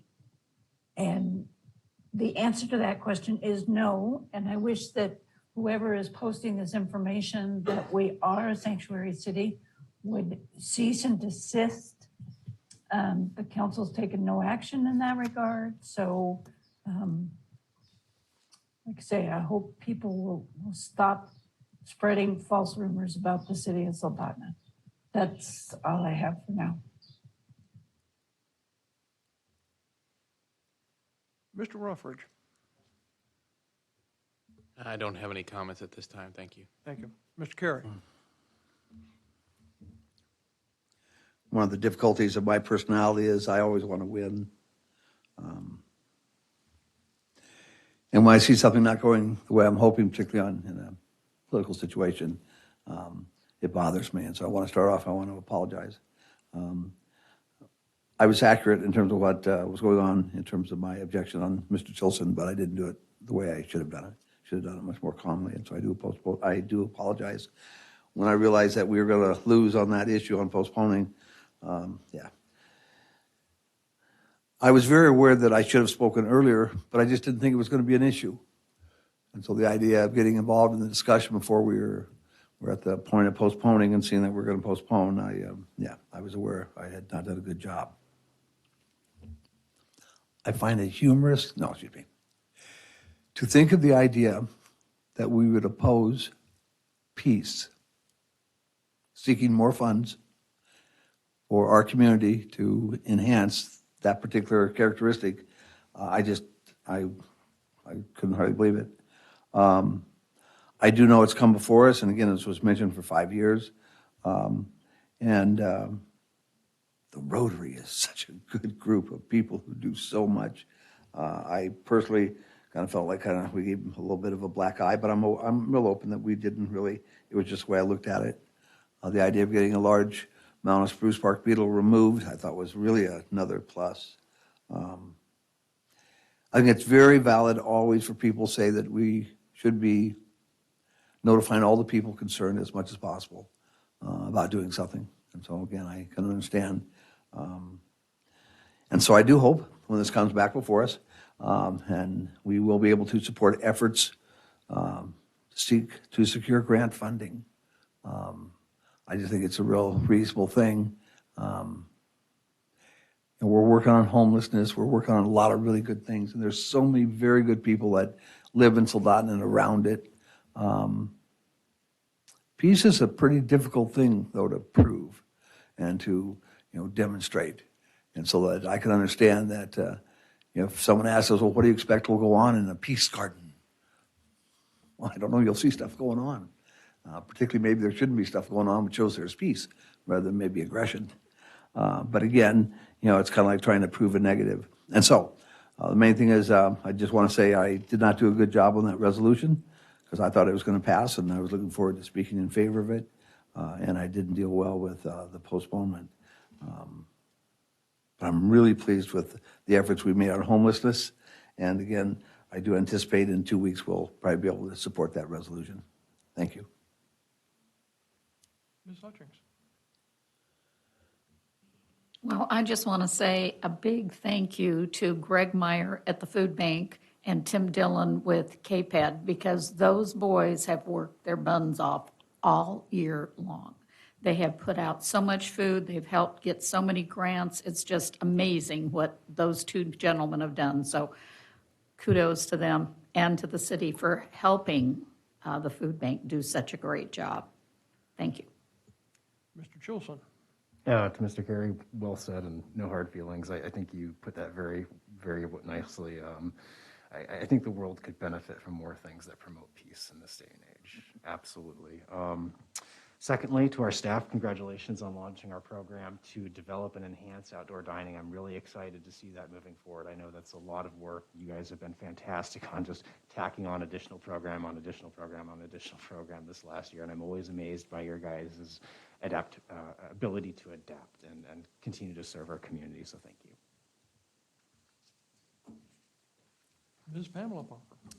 Thank you, Mayor Whitney. So I wanted to thank Jody and Leslie for coming to do a presentation again, and also for kind of giving us some actionable steps that we can use as a council, particularly Jody's advice to consider the homeless population when we are looking at different items before the council, and again, for her insight about the park and how that actually affects the homeless population. I think that was a really interesting point. And thank you for everyone that emailed and came out tonight to provide public comment. I know that there was not a resolution on the resolution. Sorry about that. But I do appreciate that people came out either in support or to demonstrate their opposition.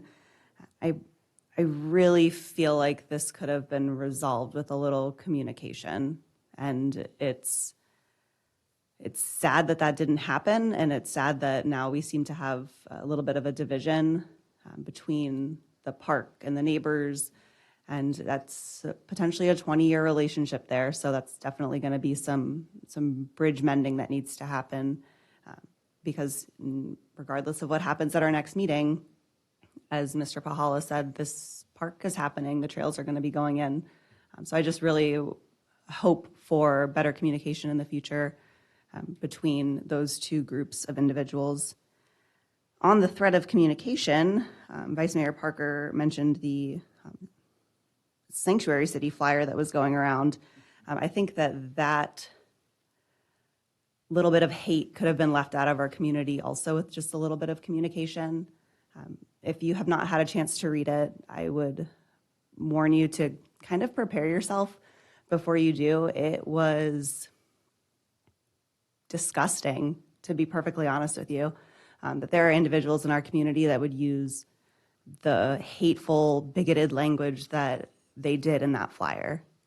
It was disgusting that we view people who are different than us in that light, that we are not open to understanding the struggles and differences that others are facing, and that instead of reaching out to the city or to other community members to see if what they were even spreading around was true, they just blasted an entire cultural population.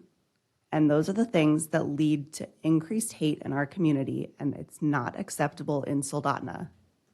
If you are concerned about an issue within our city, bring that to the council, bring it to the city.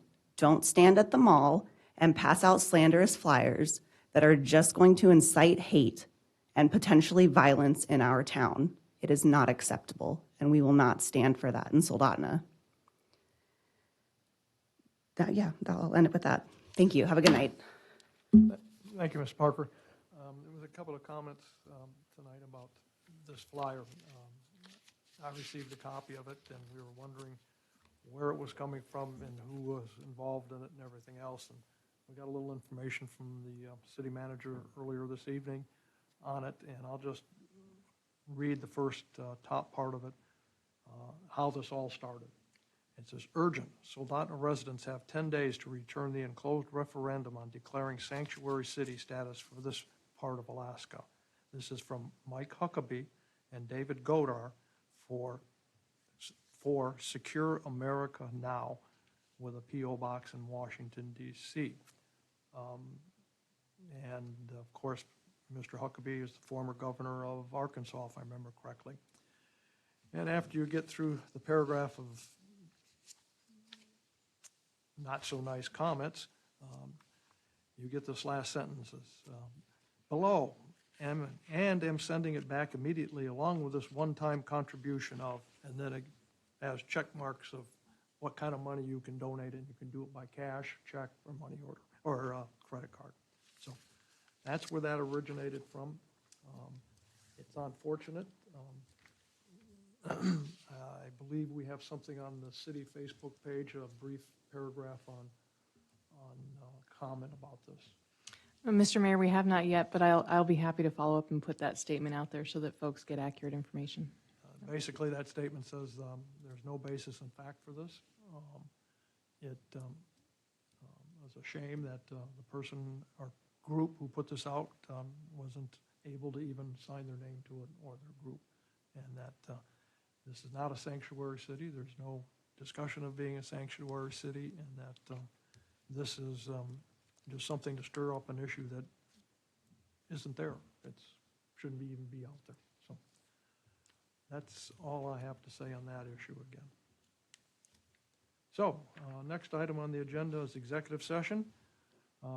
Continuation of the city clerk's annual evaluation, AS 44.62.310. C2, if discussed in public, may prejudice the reputation and character of any person. In accordance with Alaska Statute 44.62.310 C2, the City Council may convene into an executive session to discuss subjects which may prejudice the reputation and character of any person. May I have a motion to enter into executive session? Mayor Whitney, Vice Mayor Parker. I move to enter into an executive session to discuss the continuation of the city clerk's annual evaluation.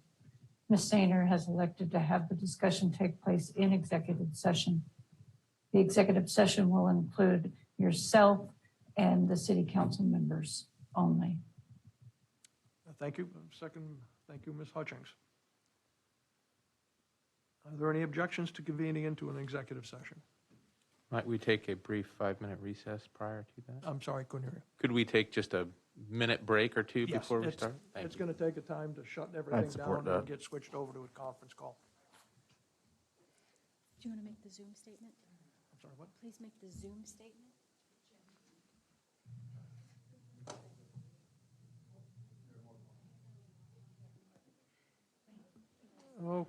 Okay, I have one more statement to make.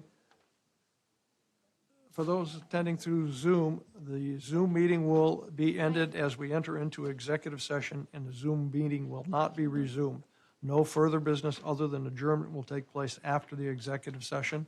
The adjournment will be streamed live at soldotna.org/streaming. Thank you.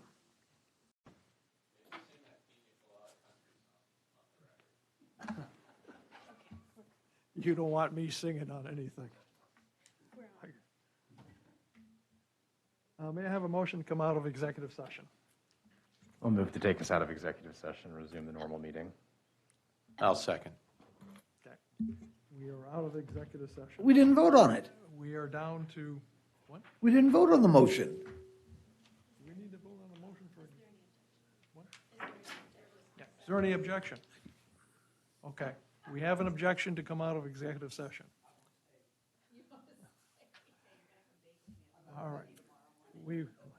We will take a vote on coming out of executive session, and we have lost Vice Mayor Parker, so it'll be the five of you voting on it.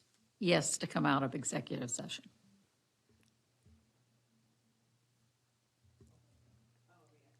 Councilmember Ruffridge, Yes. Pamela Parker, Yes. Carrie, No. Chilson. Yes. You have 4 yes votes and 1 no vote. We are out of executive session based on a 4-1 vote and 1 missing. All right, meeting announcements. The following announcement, April 19th, 2021, Library Advisory Board meeting at 5:15. April 28th, 2021, City Council meeting at 6 p.m. And as I said on that meeting, it's possible it would be a Zoom meeting. We'll know more. Actually, Mayor Whitney, the Library Advisory Board has been noticed as closed to the public due to the current COVID levels. So, and we'll make the determination about the council meeting based on where they are when we have to publish the notice. Having no further business in front of us,